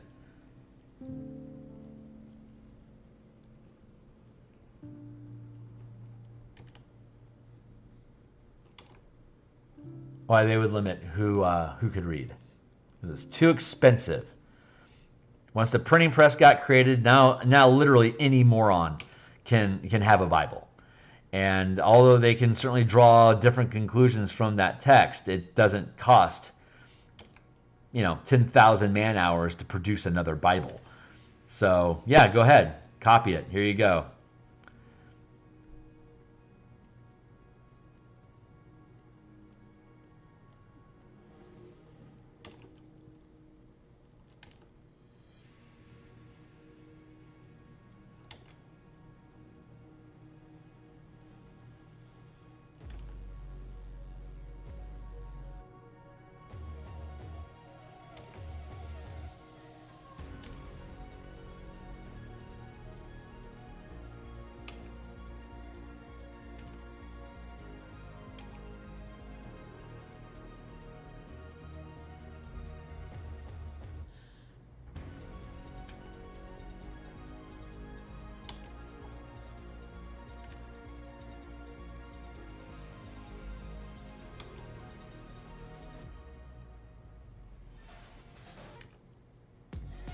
What we got saying here? I can't tell what year an anime came out just based on its use of radioscope city backgrounds in our color.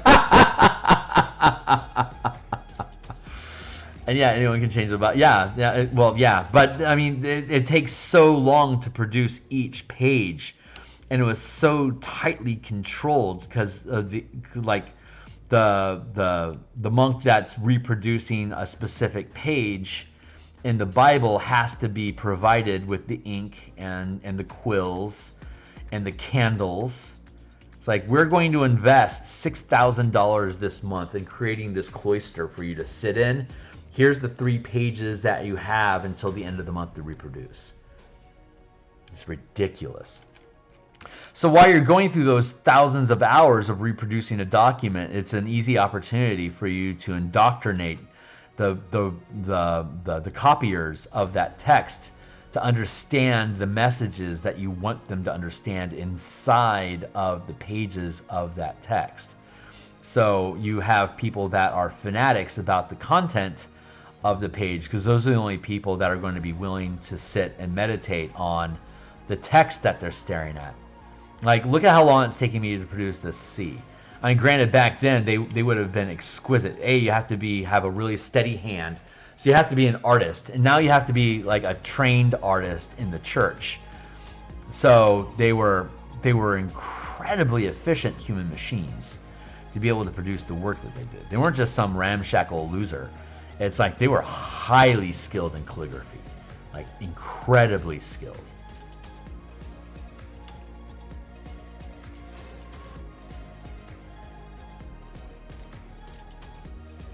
Because the church, gathering their tithes, were the only people that could afford the manpower needed to reproduce these things. So what do they reproduce? Their only holy texts that help retain their power. They need that power so they can have the resources to make another book. So join the Church of Phil. Give me resources so I can build another book. And when I accumulate enough resources each month from the community that I can quit my day job and afford insurance to take care of myself, I can have 10 hours of book production every day. That is the dream. I would then be able to turn these books around. I wouldn't have an hour a day. I wouldn't have 1 hour a week to devote to martial powers. I'd have an hour per day. So I would literally be able to produce that book 7 times faster. Now, there is an argument to be made that the amount of slow cooking that these books that I produce take has the same sort of effect as having to hang out next to a phone all day waiting for the person that you're interested in to maybe give you a call back. In that there's a lot of hang time to process the information that's already been added to it. And since I've got my weekly game that I do the play testing with the material that's in the Martial Powers book, but I only put 1 hour a week into making changes to the Martial Power book. I've got a backlog, like a laundry list of things that I want to change about it, but I only limit myself to that hour or 3 hours of revision each week to filter through. So as we're going through that process, I'm making damn sure, well, this is something I actually want to change. Because I only have so many minutes a week that I'm investing into that project. So when I make that change, it's because it's going to have a measurable improvement on the product, which we can verify through the playtesting that my 17th level characters have. So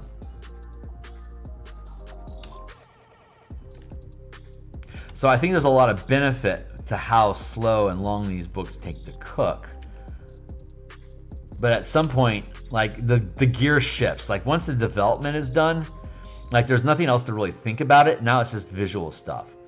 So I think if I went full time with this at some point, I'd be able to have like maybe like an hour of like packaging art, so I can have a new piece of stock art go out like at least once a week. And then I can have my development time for like probably 2 books to have in development, have an hour of dev time per day to each of those books. So that's 4 hours that I'd be spending a day. And then I got another 4 hours that I could then, those ideas that are being developed, I could, if I'm going to have a 10-hour day every day, that's 4 hours. And I have 6 hours left over. I can do 3 hours of art and like layout design, like visual element design for one book, and then another 3 hours for another book. So I could have a total of 3 or 4 books in production along with stock art production, which would allow me to collapse my time frames and improve my profitability pretty quickly. But there's a gear shift that has to happen away from the 40-hour a week work job into the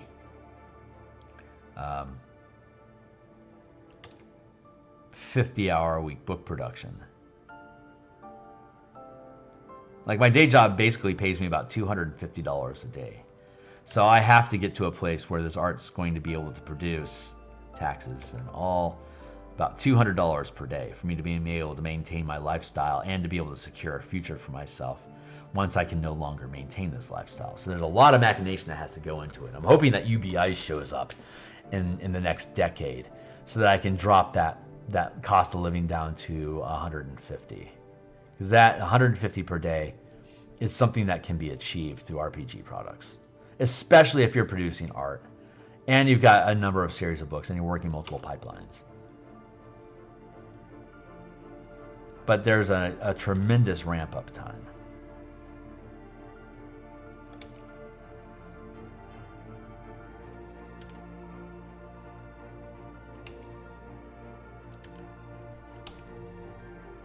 I'm investing way too much time on this sea.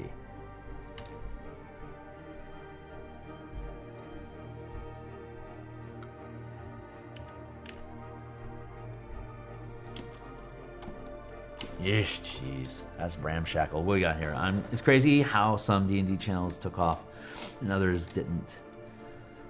The dev D&D tubers always have low subscriber counts. Well, yeah, it's because it's not punchy and easy to eat. You know, like I could be building out what's some of the content I've seen this week from channels with 6-digit subscribers. Stuff that I've seen this week is not naming names because I'm not trying to diss people. I'm trying to make a point. I've seen 2 channels with over 50,000 subscribers. The content they had this week was top 10 magic items for a barbarian and 5 best spells for a lore bard. And like, I've seen these things like 1,000 times on other channels. It's incredibly low-hanging fruit. But if you aren't producing a book, all you can talk about is somebody else's book. That's all they can talk about. What's in Tasha's that is relevant to your Storm Herald? What did Strixhaven introduce? What spells did Strixhaven introduce that are absolutely going to break your game? You know, if you're not making your own books, the only thing you can talk about is other people's books. And I think that to ride the coattails of Indestructiboy's recent YouTube that some of us were hanging out in, talking about the death of YouTube channels when they switched to Kickstarter campaigns, it's because they've ran out of stuff to talk about. They're going into the Kickstarter because they need to stabilize their dollar flow because they don't know what the hell else to talk about anymore. Like, I can talk about the spells that came up in Strixhaven, and I can do it while I am illustrating Strixhaven characters. You know? I don't have to just talk about it, but it's going to be like I've got 10 hours of content production here to make that Strixhaven character. But I could talk about Silvery Barbs all day and how that's affected my campaign while I'm making that character. If all I have is a 5-minute clip about Silver Barb bad, like, that's a neat little punch, but where's that taking me? Like, if I can't continue punching out content like that, I'm going to lose subscribers eventually anyway. So like, dev streams that build up slowly into the thousands are sustainable because you're always going to produce more content. And people are there because they like the conversations that they have while you're producing that content. The short kicks of, here's my opinion about group initiative, and maybe 10,000 people will see it, maybe 500 people will like it. But you're not creating that initiative system. You're just commenting on somebody else's book. So I think they realize that after a while. And so they start producing their own book, but they don't know how to talk about it. They haven't trained themselves to talk about producing a book. They need to produce the book and then talk about it afterwards. But if all they are talking about is, hey, I'm producing this book, their audience isn't interested in that. Their audience is interested in a 5-minute punch about, barbarian sword cool, and that's it.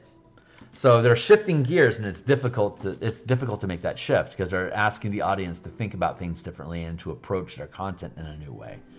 This is something, if I can actually build an audience in this, with what I'm doing literally right now, if I can build an audience this way that takes me into 10,000, 30,000 subscribers in the next, say, 10 years, then I will create a beast that's going to have people that are probably going to buy my book.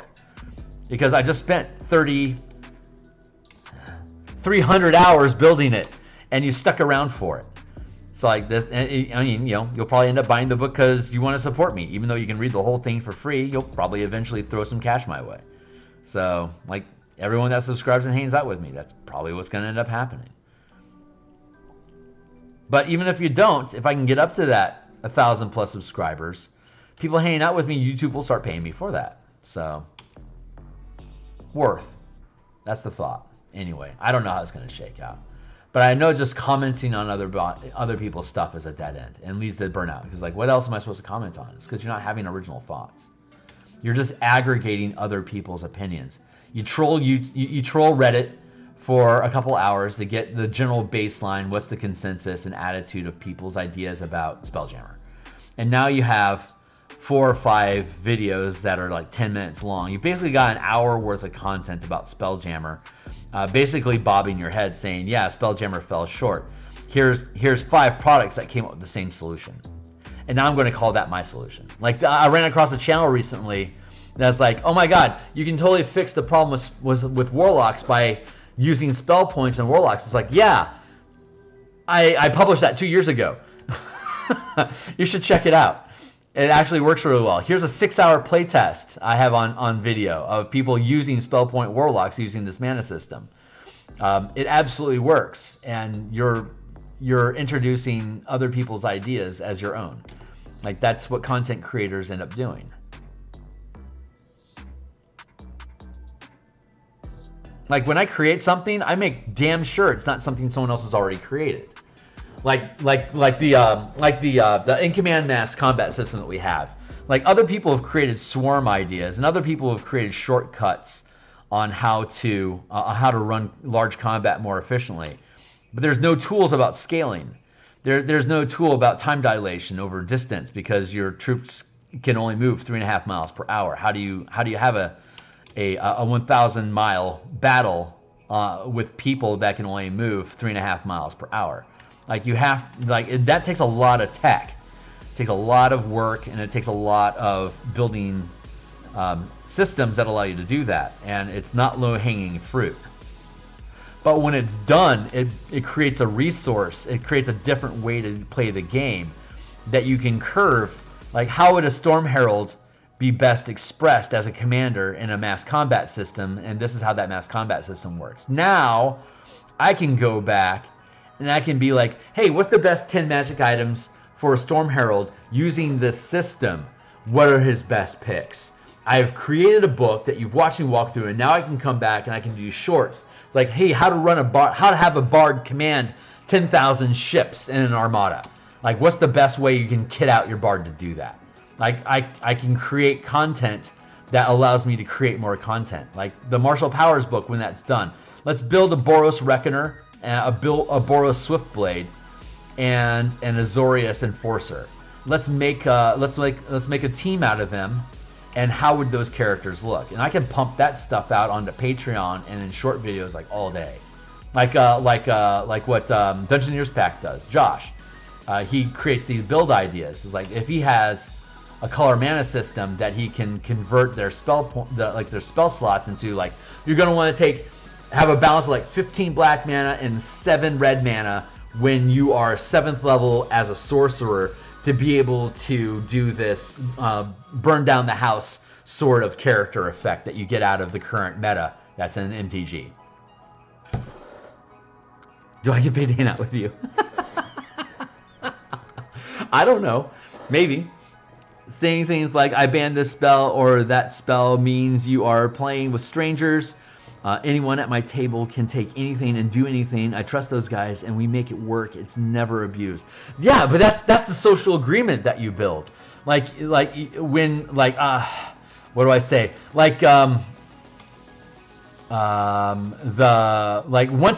If you're running a campaign from level 1 to 20, by the time you hit level 12, you can't bring anyone new in, because the game becomes so steeped in the social contract between the DM and the players for that particular campaign with those particular characters. But when you start a new campaign over, none of those rules necessarily apply anymore. Like Silvery Barbs. How much can we use Silvery Barbs in a campaign before it breaks? And do you eventually need to get rid of Silvery Barbs? Silvery Barbs can exist inside of any game, like you're saying, if you trust the players that are at your table. And and then you start building, consequences into your game. Like if you use animate object all the time, the game is going to evolve and adapt to you using animate objects all the time. And you'll eventually be facing enemies that are, going to do AoEs that can either disrupt your concentration or destroy your flying daggers in one hit, because that's what the world needs to do to continue challenging your characters. Like in 3rd edition, when we were playing 24th level Gestalt characters, that's what we would roll up, and we would run them to like level 32, and then we'd start something else. But when you're starting at 24th level, and you're like a 23rd level fighter, 1st level barbarian, and then on the other side, you're 24 levels of sorcerer. Like, if I'm going to hurt you, I'm going to have to do ability damage, because it's the only hit point pool that's finite enough. So all my creatures start dealing different types of ability score damage. And it takes you back to as though you were playing 5th level again, because your hit point pool was so limited. So, the game has to evolve and adapt to what the characters you build. And that's why there's so little 20th level content from Wizard of the Coast, because it's so many variables into what these characters are capable of potentially doing, that you can't properly build around all those variables to have a reliable challenge like you can for a 5th level party. That's why the second tier is so popular. It's durable enough that you can beat them up with interesting monsters, but they're fragile enough that you can easily threaten them, so it feels good. Like, we know we can move and shake this world if we set our minds to it, but there's so many things that can take us out that we have to be careful about it. And that's good gaming.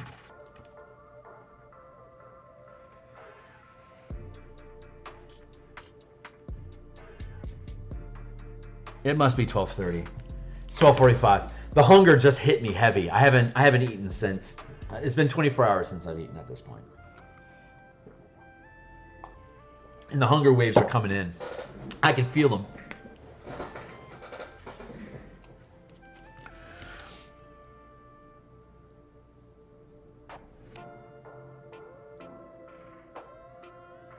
Now I'm not finished with my lettering like I want to be done.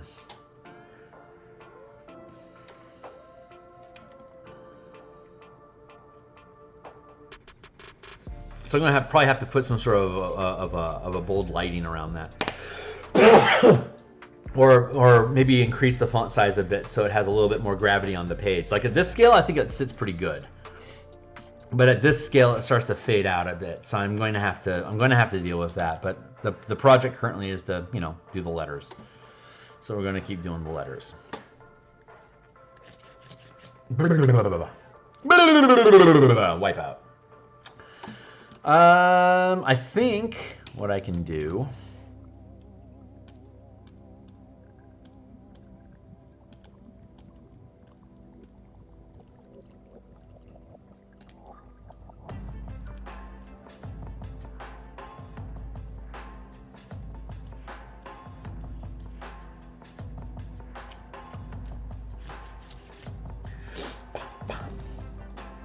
So I'm going to need to resize these things so they have the same scale, but then I can shrink them down again to be smaller. So I'm going to take this letter C.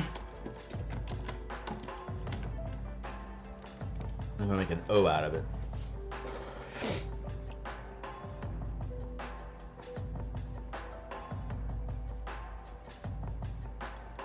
Yeah, you're right. I could extract these things into little shorts and just talking about stuff, and that would be. I'm not premeditating them, so I just kind of dive into a conversation and it just ends up being a thing. I'm not sure how interesting or how successfully I'd be able to peel these things out just into little vignette little vignette conversation pieces. I think it's worth exploring, but it would also require me to do a lot more editing time. So I have this ramshackle approach to doing to the content because I flip horizontal.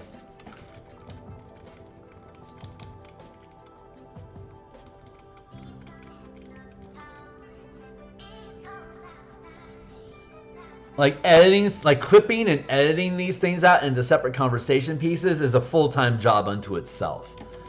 So like I have a severe limit on the resource, like the time resource that I have, because this is a side hustle. So I have to, like, if I went full time, I could easily start peeling pieces out of this into conversation shorts. That would be really easy to do, along, like, with producing stock art from this stuff into a separate package, Dean Spencer style. Here's artwork to buy for a couple bucks. I would realistically be able to build all that stuff out, but it's like if I'm going to produce books, I don't have time to do all that editing. I'd have to hire editing staff to pick out those pieces and build them into shorts for me. And it's just, there's only, like, the primary goal is to actually build books. It's the books that fuel everything. And the more ancillary creatives that I produce off of them, like all the art I produce for these books, could be made into stock art, but that means I have to package them all into stock art and actually publish them, which takes time, which means I can't produce another book during that time. So it's a really obnoxious standoff.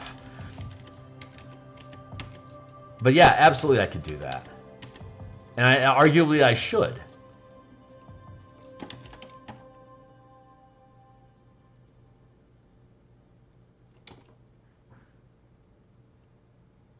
maybe once I get these books done and I have less, like just have less projects on my plate, period, maybe I'll be able to realistically drop myself down to just one project at a time and then actually get into editing these cuts out of there.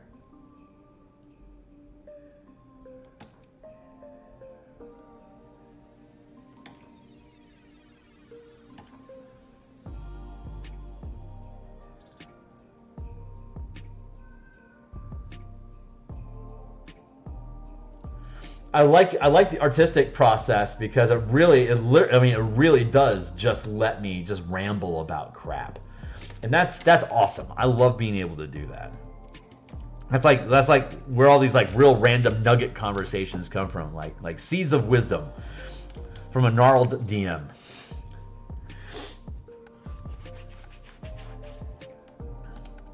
Like the artwork is useful for that. Like this design art stream stuff, like to be able to just ramble on about stuff like that. I love the opportunity to be able to do that. So let's take I think the F is where we want to be. The letter T I can gank for the F. Hey Heretico, welcome back, dude.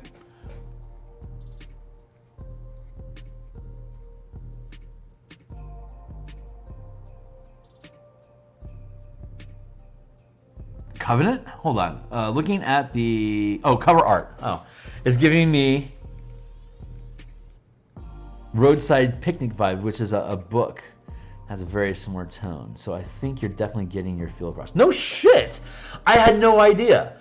I have had uncanny luck into stumbling into content that exists that my content is similar / relevant to, and that is just a pure joy. It is telling me that my muse is accessing the Akashic record, finding concepts that exists in people's knowledge base that I don't know about, that I am nonetheless being granted access to. Like I say, it's I'm as much of a witness to most of this as you are. I only have a vague idea of what something is supposed to be, and I literally have trained my brain to turn off to let the muse produce the results. So it's every time you or anyone else comes back, it's like, yeah, there's something that exists like this, and here it is. It's the blah blah. That just blows my mind all the time, because that is the program as intended. Like that is what it is supposed to be doing, and it thrills me that it is producing those results. So thank you for that.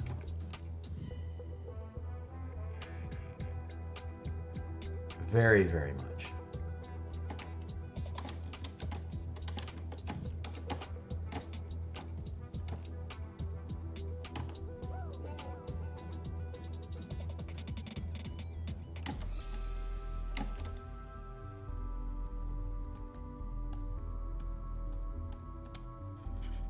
Duplicato. Picking it up a bit. Just a bit. Crystals on my bar. Crystals on my bar. Crystals on my bar. Bidoo.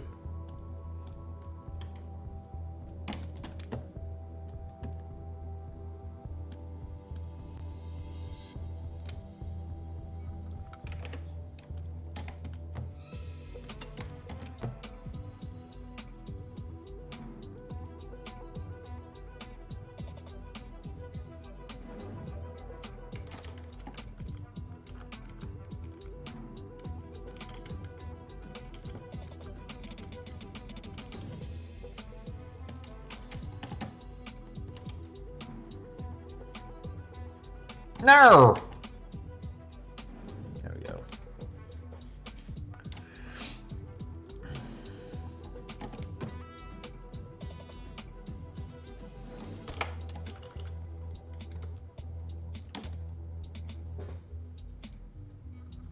And I could probably make all, like, once I finish it, I could probably just like increase them all a bit to get the same amount of space between here and here.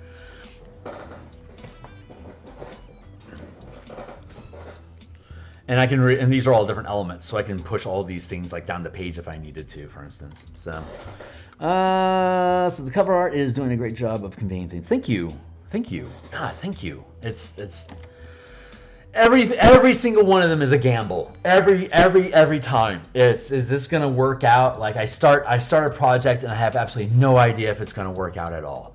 It's all just hope. It's all hope and gambling on my part. It's 12:45. I bet I can get the Mabar done because there's so much of it's already built. I should be able. This is going to be a lot of fun actually. But I can get the Mabar done, and then I'm going to go take a break. I'm going to go grab. I got to go to the store. I need to stock up on vegetables for the week. I work from home.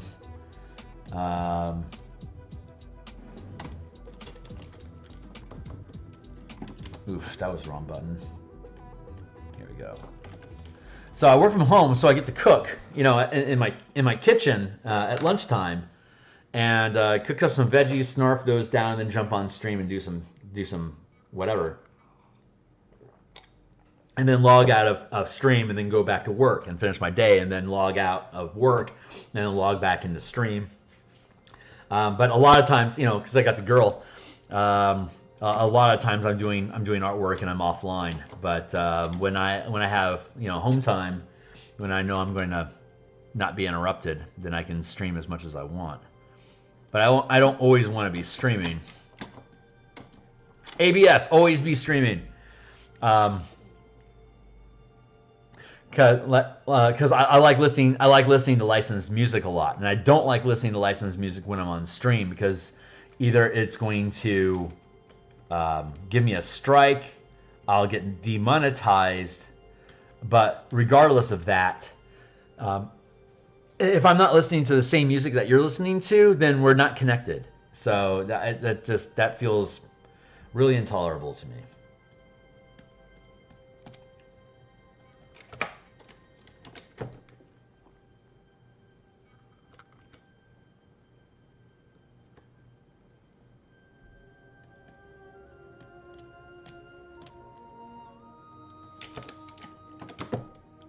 Crystals of Mabar.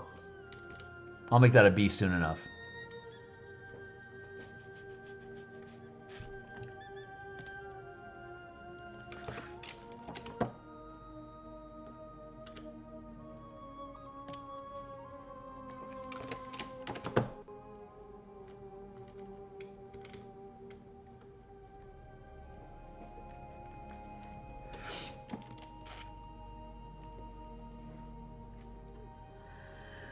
Here, and I can like this. Yeah, when I was on Twitch when I first started doing streamed artwork for books, and the link, I think it's linked down below, the 5-color mana core mechanics. That has about 60 illustrations in it, and I did every one of them on stream. It took me 3 months to get through, amazingly fast. 3 months to get through all 60 of those illustrations, and I streamed every one of them. And I went from 0 to 75 followers, and then I realized, I don't think Twitch is the place for me. So I started over here on YouTube. But it took less. I think it took about the same amount of time. I think Twitch is more predisposed to watching artists do arty things. I spec.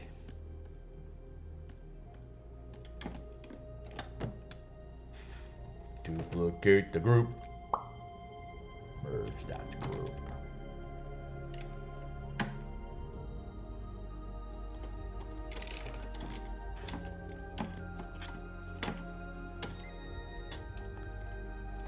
Take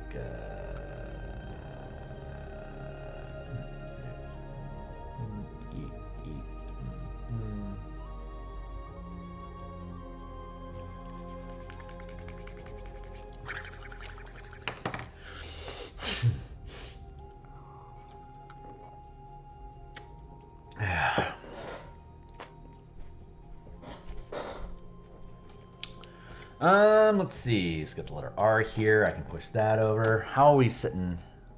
Yeah, it goes all the way up to the edge. So push that R to the edge. Go looking for my A. A. Push that to there, and then we can go. Oh, B. Sometimes it goes like bu. Sometimes it goes like, no, it always goes like bu. Sorry, I'm a big 70s Sesame Street fan. All those cartoons were like, and those skits were like super acided out. I love that stuff. So fun. That's why I love that letter. Oh, G.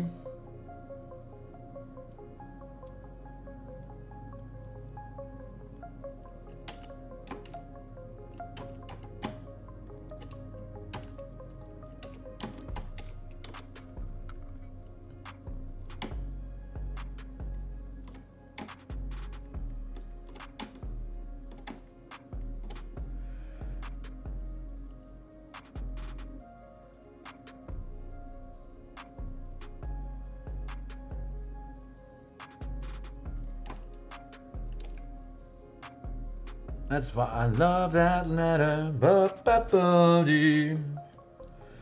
am I at? Where am I at? Oh, there I am.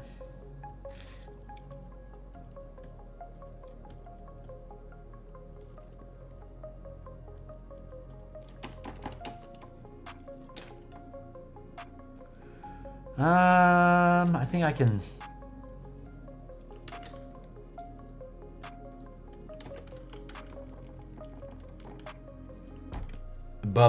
Bring that in a touch.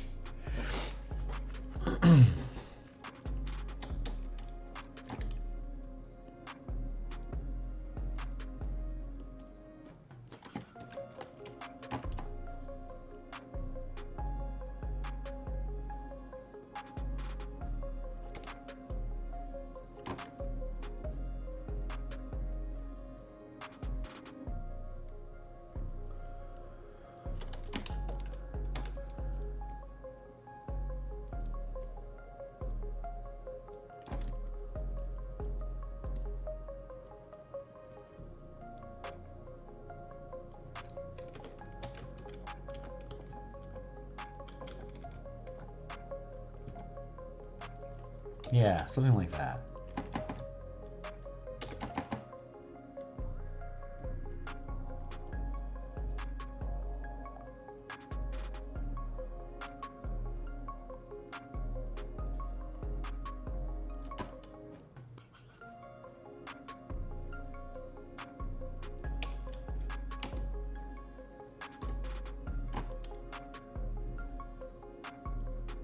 There we go. That looks pretty good.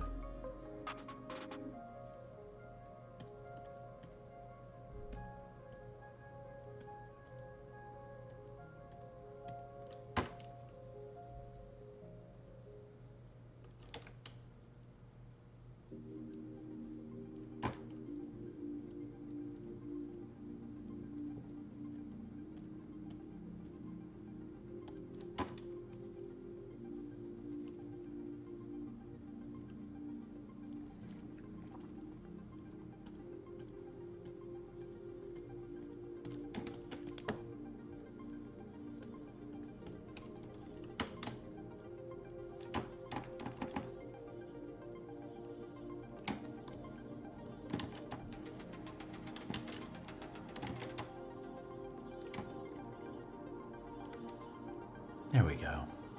That feels about right. Curve that off a bit.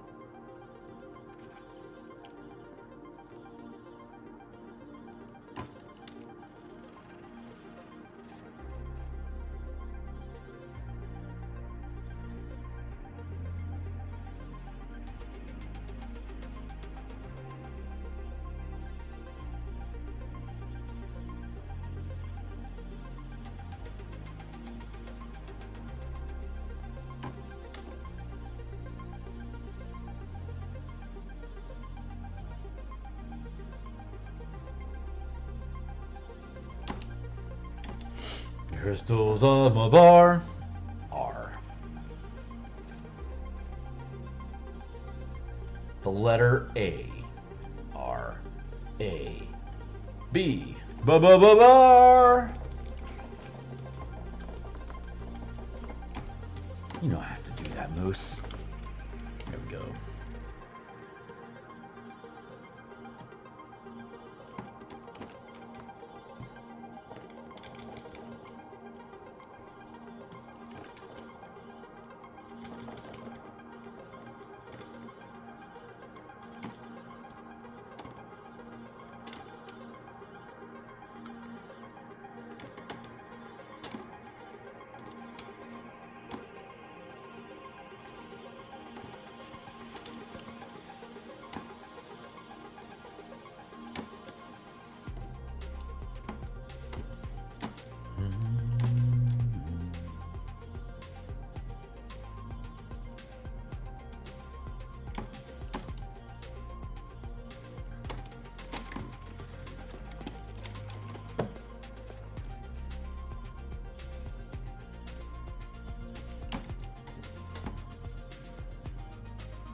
There.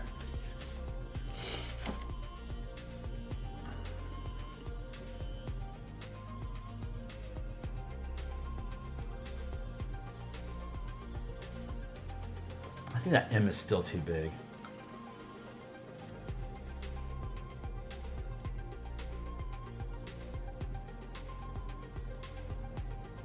Where's that of? Where are you hiding out? Oh yeah, you're above the line. Right above the line. Up here. Of. Don't need that anymore, so I can push all this down to the garbage. Yeah. Push all this stuff into the trash folder. And when the document's done, I can go through and I can delete all the trash folders so I can drop my file size for the storage.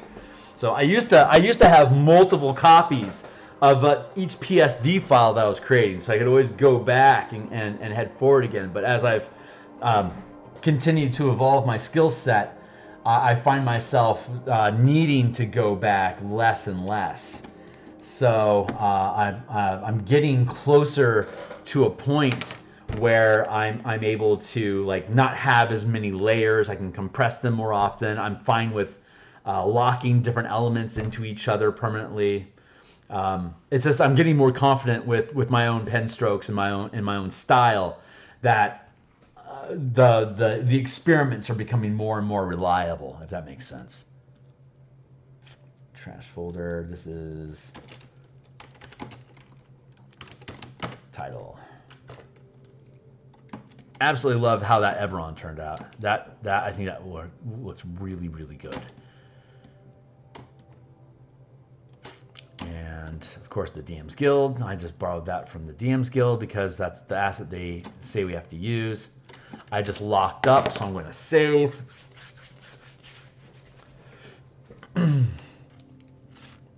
Kill that. That might be Muse telling me that it's time for me to take a break. So what's going to happen? What's our next steps? I'm going to actually, I think I'm going to fiddle with the title positioning for a few moments.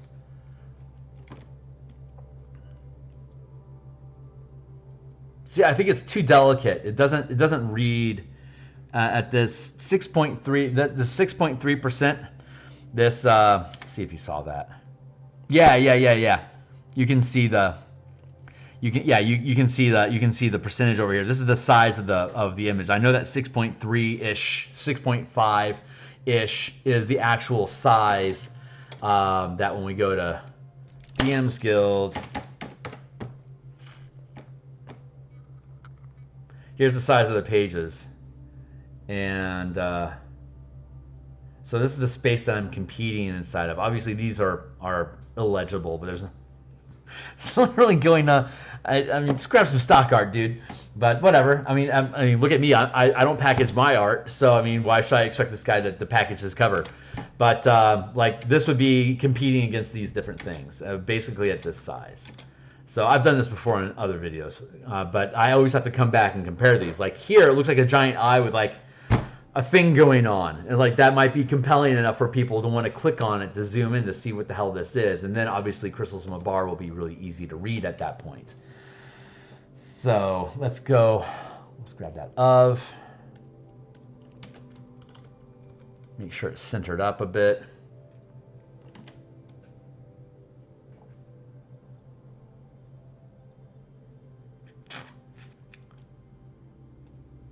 Now I can make a duplicate of this and experiment with it. Like for example, I might want to do that to reduce its vertical footprint.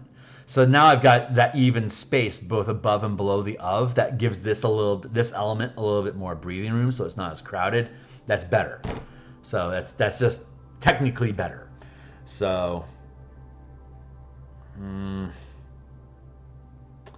I want the crystals and the Mabar to be the same.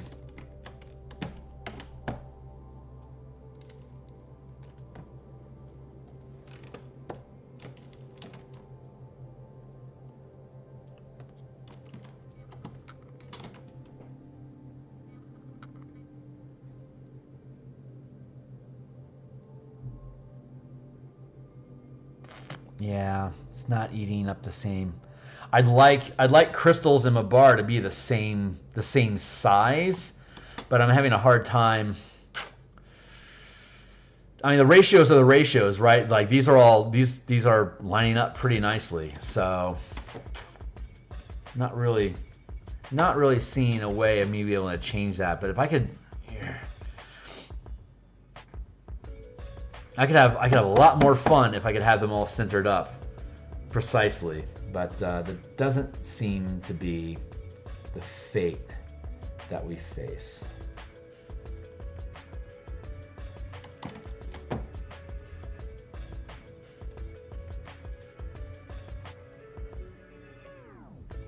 Let me go over here, grab this.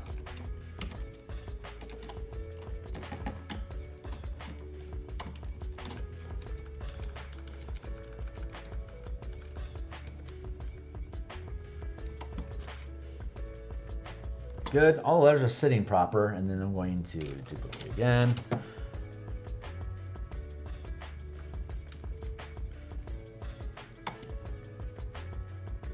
Yeah, everything's behaving. Okay, cool. So that's all appropriate. So that's proper sized.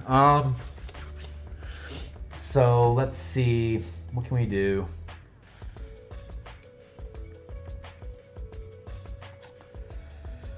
What can we do to be clever?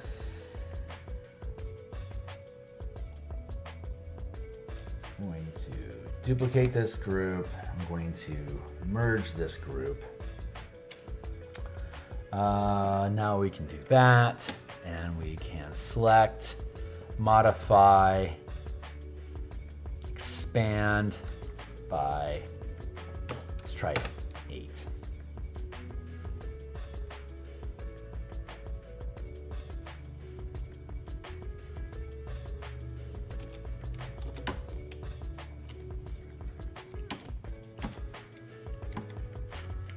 I don't know about that. I don't necessarily think that's the right answer.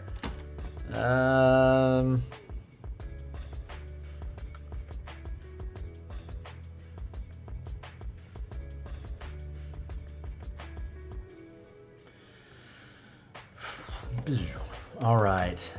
What I want to do is duplicate, duplicate, duplicate,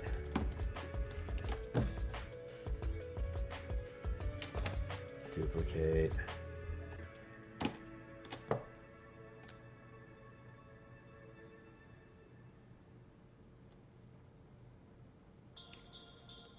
darken and thicken those up a bit.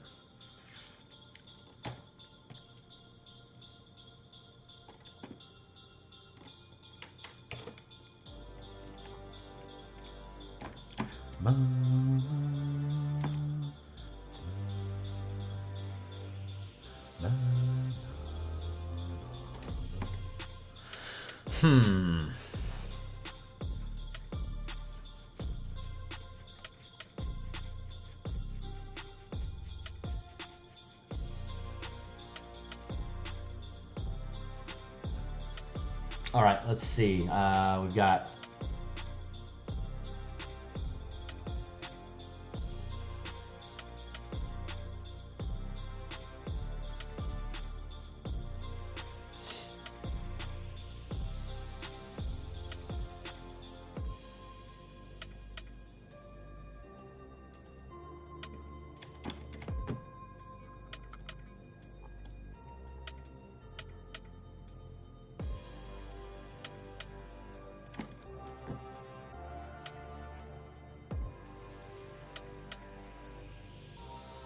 there we go. What if I do that?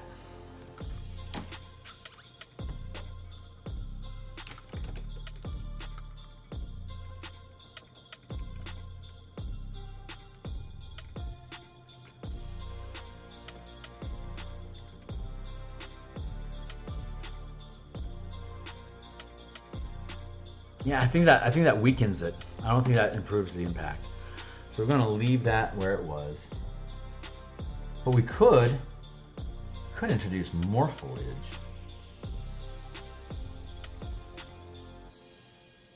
I was originally playing with this idea about making like this skull effect here that would frame around it. I don't know if I'm going to necessarily want to do that. That was an idea I was having, like something like that.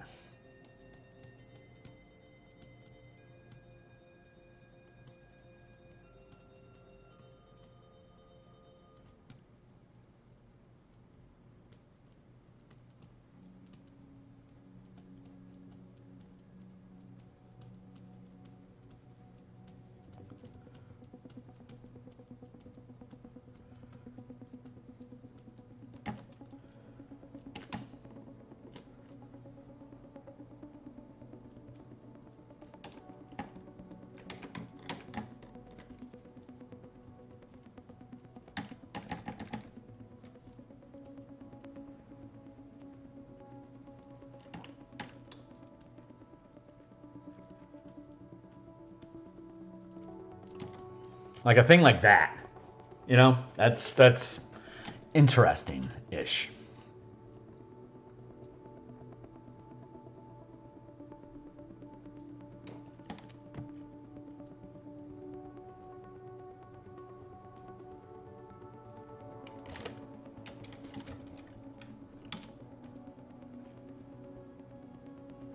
It's kind of cool. I mean, that's sloppy and fast, but I mean, you get the point, right?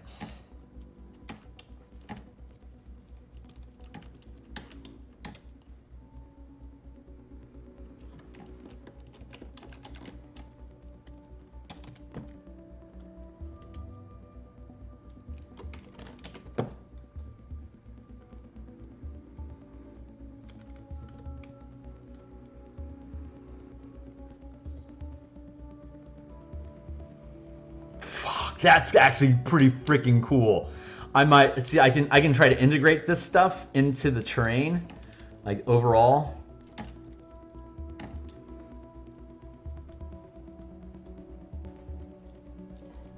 Merge that down since I'm here.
Yeah, I think I'm liking that.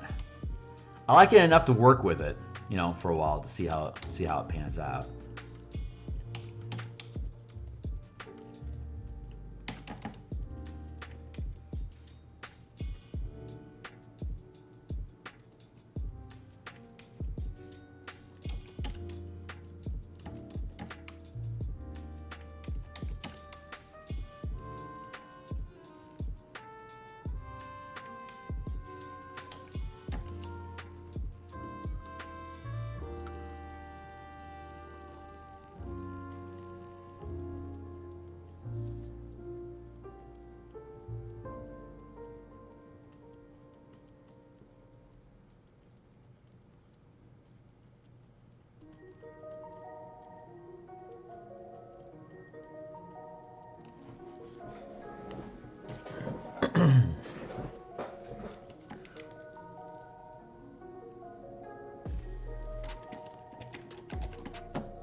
And since I'm doing the symmetry thing, I only need to really worry about one side of it, right?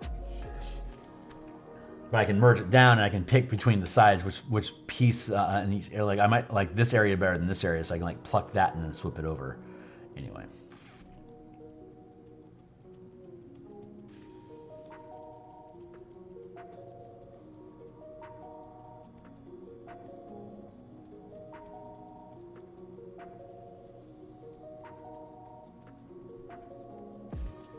Holy shit. This cover is sick. That is so fun. I am proud that I get to be the one that's here doing this thing.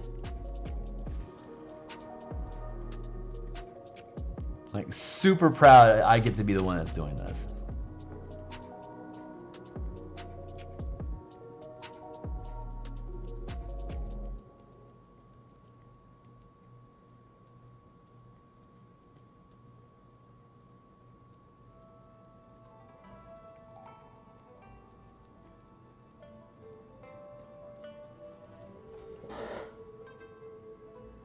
Does it now? Does it really?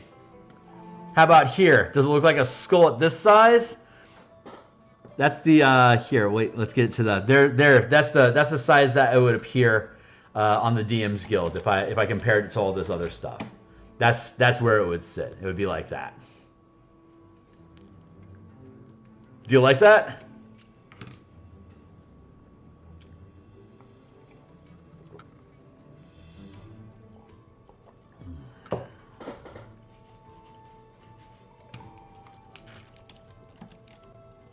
That's the idea that we're playing with right now. I think it fits. So what I would need to do is add another character here and another character here because there's 6 plot hooks. So the idea is I think I'm going to swap these guys out. I'll take each plot hook and I'll make an iconic character for each one of those, like a villager for plot hook 6, a sheriff for plot hook 5, a gatekeeper orc druid for plot hook 4. A paladin of the Silver Flame for plot hook 3, an assassin for plot hook, an inquisitor for plot hook 2, and then an assassin for plot hook 1, and have those split up as like a 6-party team. one representing each hook. And then once I get that into place, I think that'll probably be good. Like this will probably be good. Like all I gotta do is clean up this skull, get those characters in, and then make sure that I'm happy with the elements that the title elements I have up here, and then that'll be done. It's like this is like probably like 90% done now. It's just you know, like cleanup duty. So that's the idea. This is the idea that I was playing with. So we'll see. It's looking like from here. Obviously, it has that skull effect, so that should be able to pull people in to find out what's going on here. And then once again, here you can see there's the elements of the room and stuff like that. And yeah, so like yeah, it's I'm playing. I like playing with the abstract. Like what is the signature silhouette contrast? That's why I emphasize so much about contrast, so that you can have like this high contrast thing when it's this small. It's coming through this high contrast piece, but when you zoom in, it changes, the elements change, so you can see more of what gets blurred out in this distance. Like a lot of these elements all kind of get blurred out, and all you really get is the skull. So as you zoom in closer to the skull, you're seeing like buildings over here and people moving around, and like this is actually a chamber with a thing, and like it's got the beam of energy that's going up into here. Like if you know Eberron, you know this is Mabar. Like this is the symbol for Mabar. So that should be there for, I might actually end up filling all this in with white.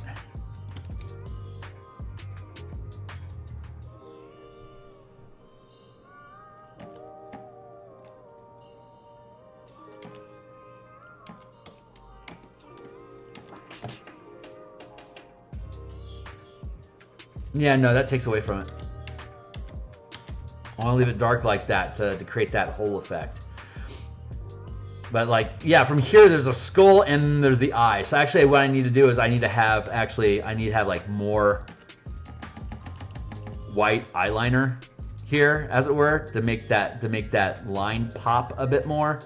So that's a compositional thing I'm going to have to work on to pull that, like with mascara and stuff, pull it out. But I'm using white instead of dark. So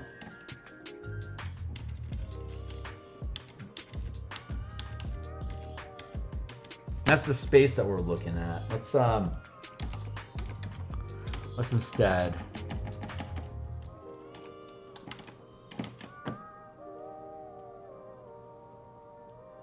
shift away from that for a moment. Get above the sky fog.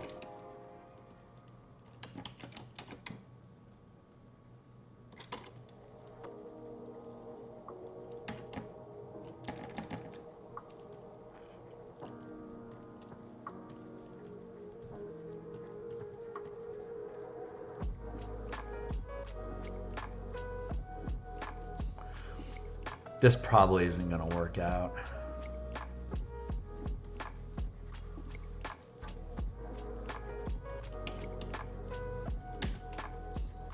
But I want to futz with it just to see how it looks. I mean, obviously the red isn't popping out nearly like it was against the greenish. What is that? Is that green? Yeah. That green fog effect.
Call it dressing.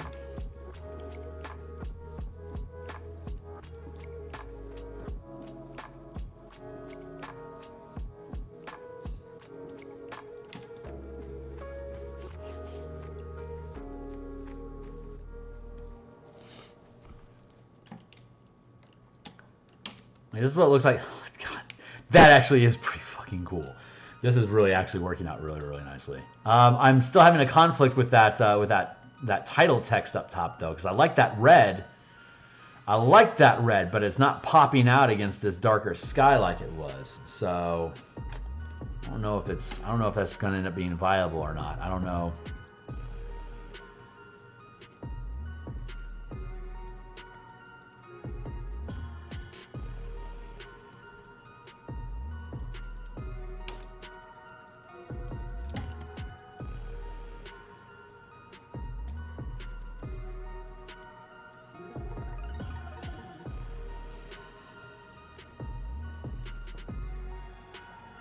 How long have I been going? 4 hours? 3 hours. We've been 3 hours at this point. We've hit all of our major objectives so far. I'm thinking it's probably time for me to go do some real life stuff and then come back to this. But when I return, I'm just going to jump back on stream and just keep doing this because I smell blood, as it were. Pardon the pun, but I can definitely smell. Actually, that's probably fine. It's I think it's this that I can probably lower a bit.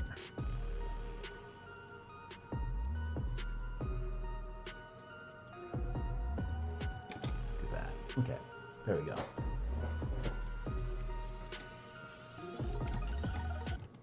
Fuck. That is. God, this thing is sick. This is a sick cover. I need to.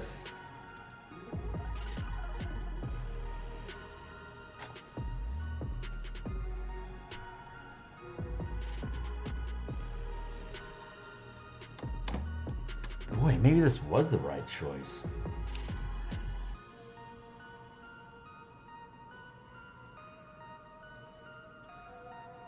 What the deuce? Thank you.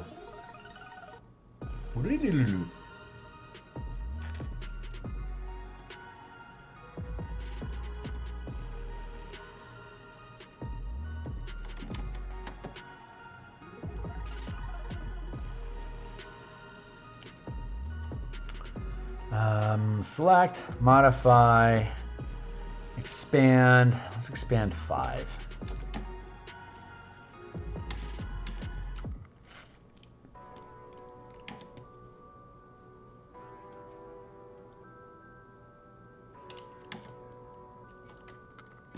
Blah!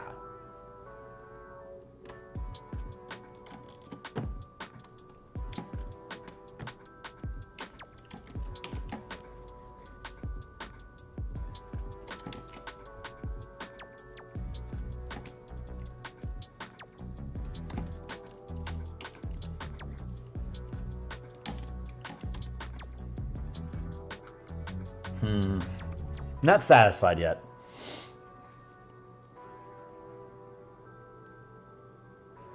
Right on, man. It's, it's always, there's, artwork's horrible. Like, at some point, you just got to stop, It's like,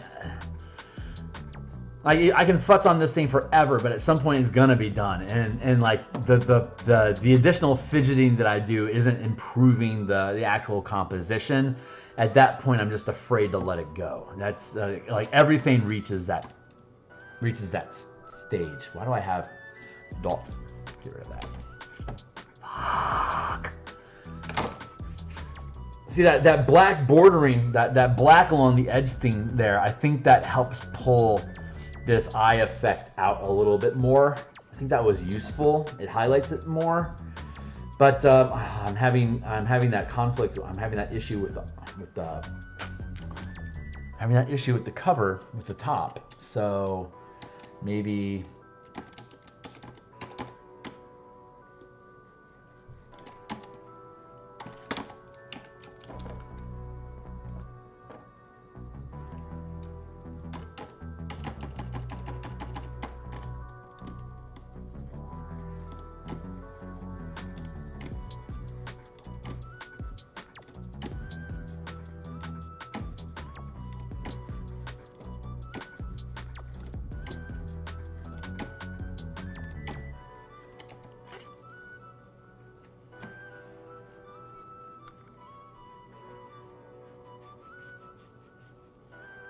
I don't think white is the right color. I don't think that's the right font color.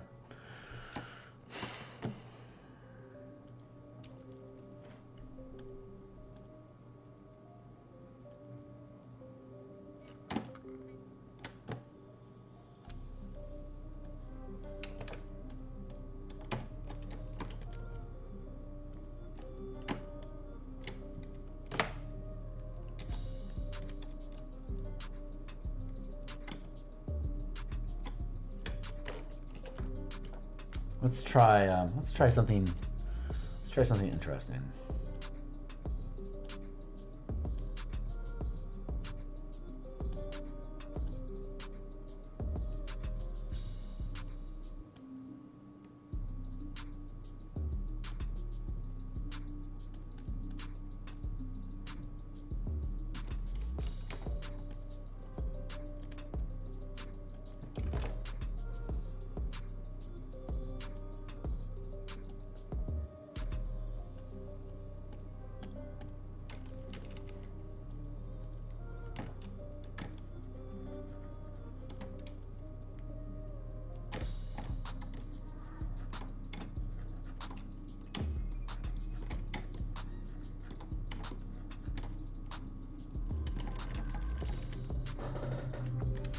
White might not be the best choice, but I think you're on to something with that last change.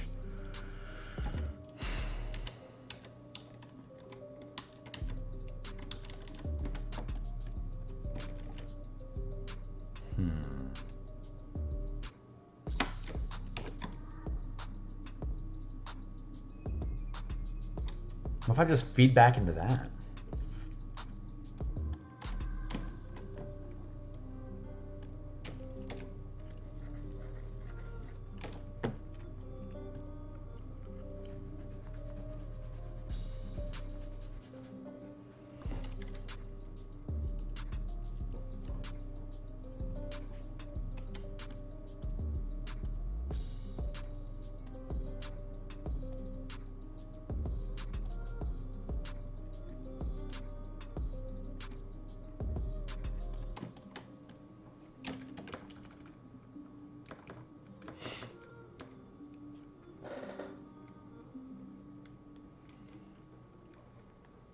Yeah, maybe, huh?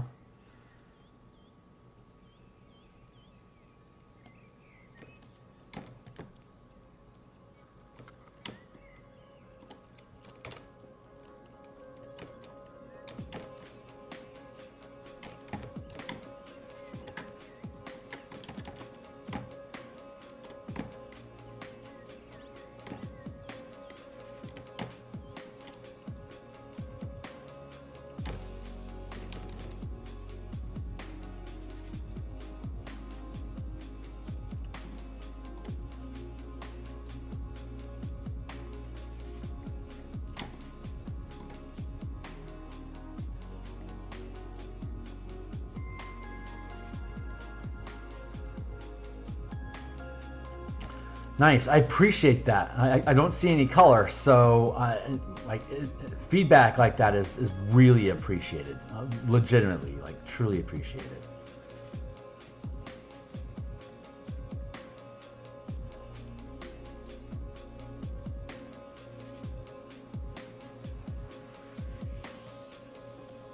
Like I literally everything that I build, it's all purely built on contrast, and then I have to just hope that the color picker that I'm using over here is guiding me, you know, is treating me proper. And so far, it seems to be doing that. I'm going to actually do this.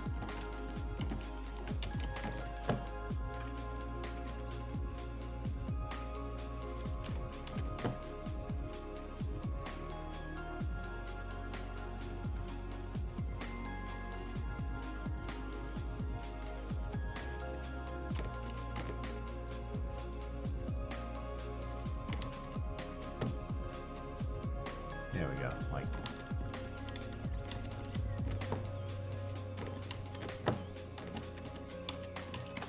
that.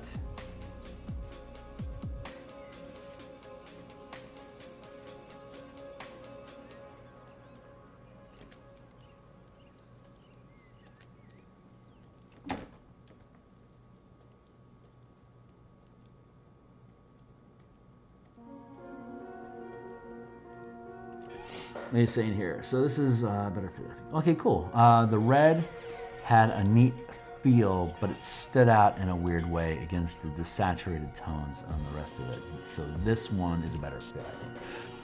Excellent. Thank you.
I've been watching Joss Whedon's Dollhouse on Hulu recently, and I hadn't watched Dollhouse since it was on syndication back like in 2002, I think. That's a cool show. It like all Joss Whedon show, like every Joss Whedon show after Angel, it didn't last nearly as long as it should have, but it's cool, neat ideas. It's using technology to artificially imprint other identities onto a person, so that you put them into the machine, and then when they come out, they're a different person, and then you keep their old self on discs, so that when the mission is completed, you reload their old personality, and they're themselves again. And then they started getting crazy with it later on, like blending different personalities into each other, causing different types of psychosis and stuff like that. It's a neat show. If you haven't seen Dollhouse, it's worth your time.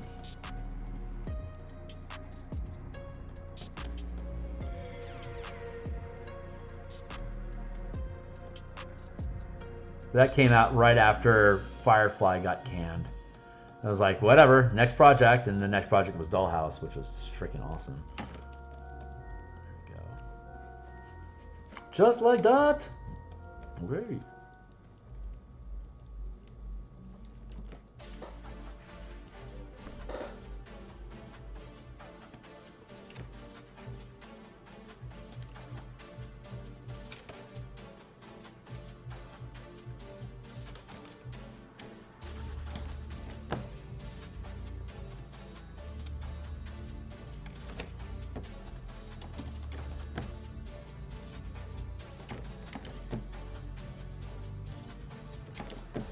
That certainly has better image. It has better.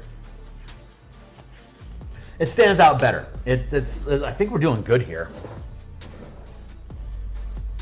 I think we're doing really, really good here.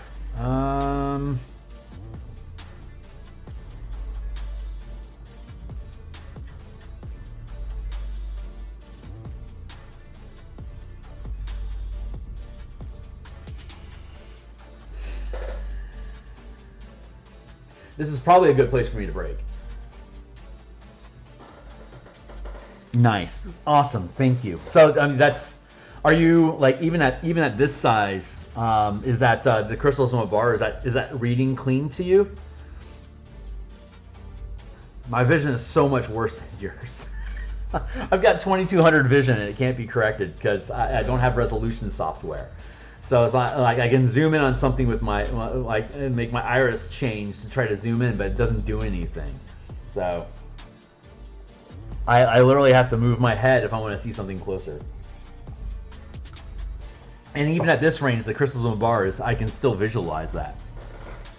So if that's coming through clean to you, then chances are we're on to the right idea. I think I still want to do some mascara, some bright like skull-like mascara around the edges here to make that just pop a little bit more.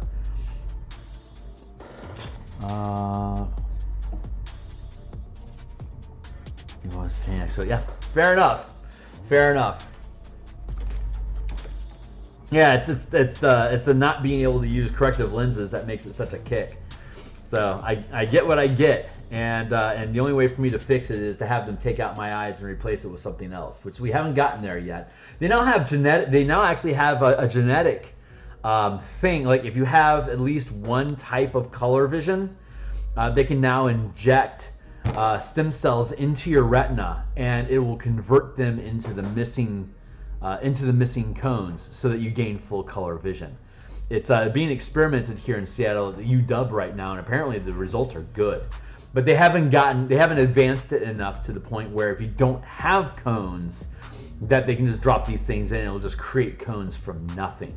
You have to have cones for them to build new cones with. But they're getting there, so it's very possible that in 10 years from now I could actually go in, have a surgery, and come out with color vision, which would be freaking crazy. I think I'd want to keep one eye black and white and let the other eye be color, because I don't think I want to lose. I don't think I want to lose this perspective. As much as I'm limited in not being able to see color like I am, I know it lets me see the world differently, and I am. Flaws give you benefits in this world, and I really like honoring that presence. I think it's important. And why am I getting this edge along here? That is absolutely just pissing me off.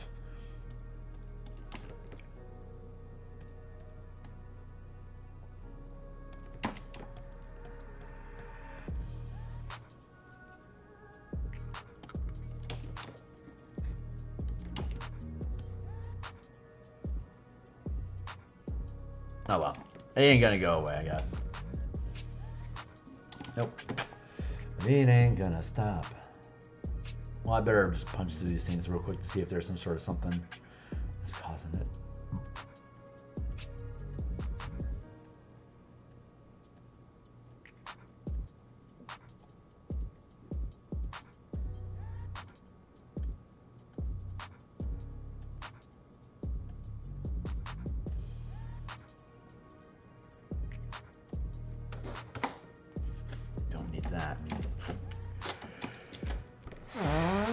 I think we're doing pretty good, and that's pretty cool. Yeah, technology is getting crazy, man. We are entering a weird time. Yeah, I think I want to keep going, and I want to say I don't remember what artist it was. I want to say it was Da Vinci that said that if you feel compelled to continue, stop. Because no, it was Dali. It's when you're unsatisfied with where the picture is at. That's the perfect time to stop. Because as soon as you step back to the painting, you're gonna be like, oh, I gotta get on this, and then it just launches your next day. So I'm going to stop. I am really pleased with this progress. I'm going to go ahead and fuck. That's so cool. I'm going to stop here right now. And I'm going to go take care of my errands, maybe put some food in my belly, and then I'm going to come back and we're going to work on the skull and the characters, and we're going to redo the characters. It's 2 o'clock now. I expect to be back in the saddle in the next 2 hours at 4 o'clock Seattle time, and I anticipate being able to put another 3 hours into this. And then I get to switch gears again, and then I'm going to work on the Spelljammer cover later on tonight until I pass out. So, yeah, I think that's what's going to happen. So I'm going to go ahead and I'm going to pause now, and I'm going to go back in a couple hours. So anyone else that's out there, like, subscribe. Like I said, probably like in 2 hours I'll be back, and I'm going to continue this, and I anticipate this being done tonight. So if I have to put off Spelljammer, I think, well, I've got Monday night too. So I think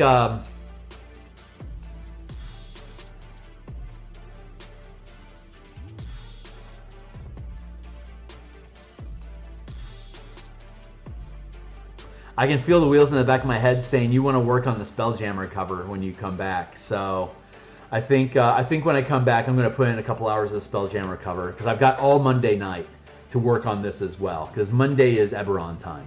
So and then Thursdays is playtesting for the mass combat, the in command combat system that we built, and then the Monday lunch stream is for martial powers. Monday night is Eberron. Sunday morning on my own again. So yeah, I can work on Eberron again tomorrow morning as well, and I'll be able to work on that until about 2 o'clock. That's when my girl shows up again from her thing, and then I'll spend the rest of my day with her. And then Monday, martial powers lunch, Crystal Mabar evening, Tuesday lunch. I don't know if I'm going to be on stream on Tuesday lunch this week or not. Wednesday is my lunchtime adventures with my coworkers. Thursday night is Descent into Avernus playtesting. And then Friday, I didn't have Friday stream this week, but I had Friday night with Spelljammer. Saturday will probably be a mix of Spelljammer and Crystals.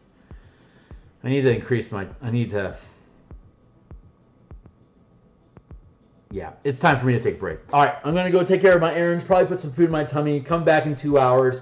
When I come back, I'll probably work on Spelljammer some more. And then I'll probably work on Crystals off screen later on tonight once I burn out on Spelljammer. And then we'll come back tomorrow morning and we'll continue with Crystals and Mabar. So that's it for today for Crystals. When I come back, we'll do Spelljammer. We'll do Crystals tomorrow morning until the end of the day. And then Monday night we'll do Crystals as well. If the cover isn't done by Monday, if the cover isn't done by tomorrow morning, then we'll have all Monday night to work on it. If I'm content with the cover Monday night, then we'll switch back to doing map work on Monday, and then we'll continue that process. So this is all subject to change, but my gut's really telling me that I'm going to work on Spelljammer some more when I come back from lunch. So 2 hours from now, come back, we'll work on the Spelljammer cover. Let's take a look at that just real fast to see where that's sitting.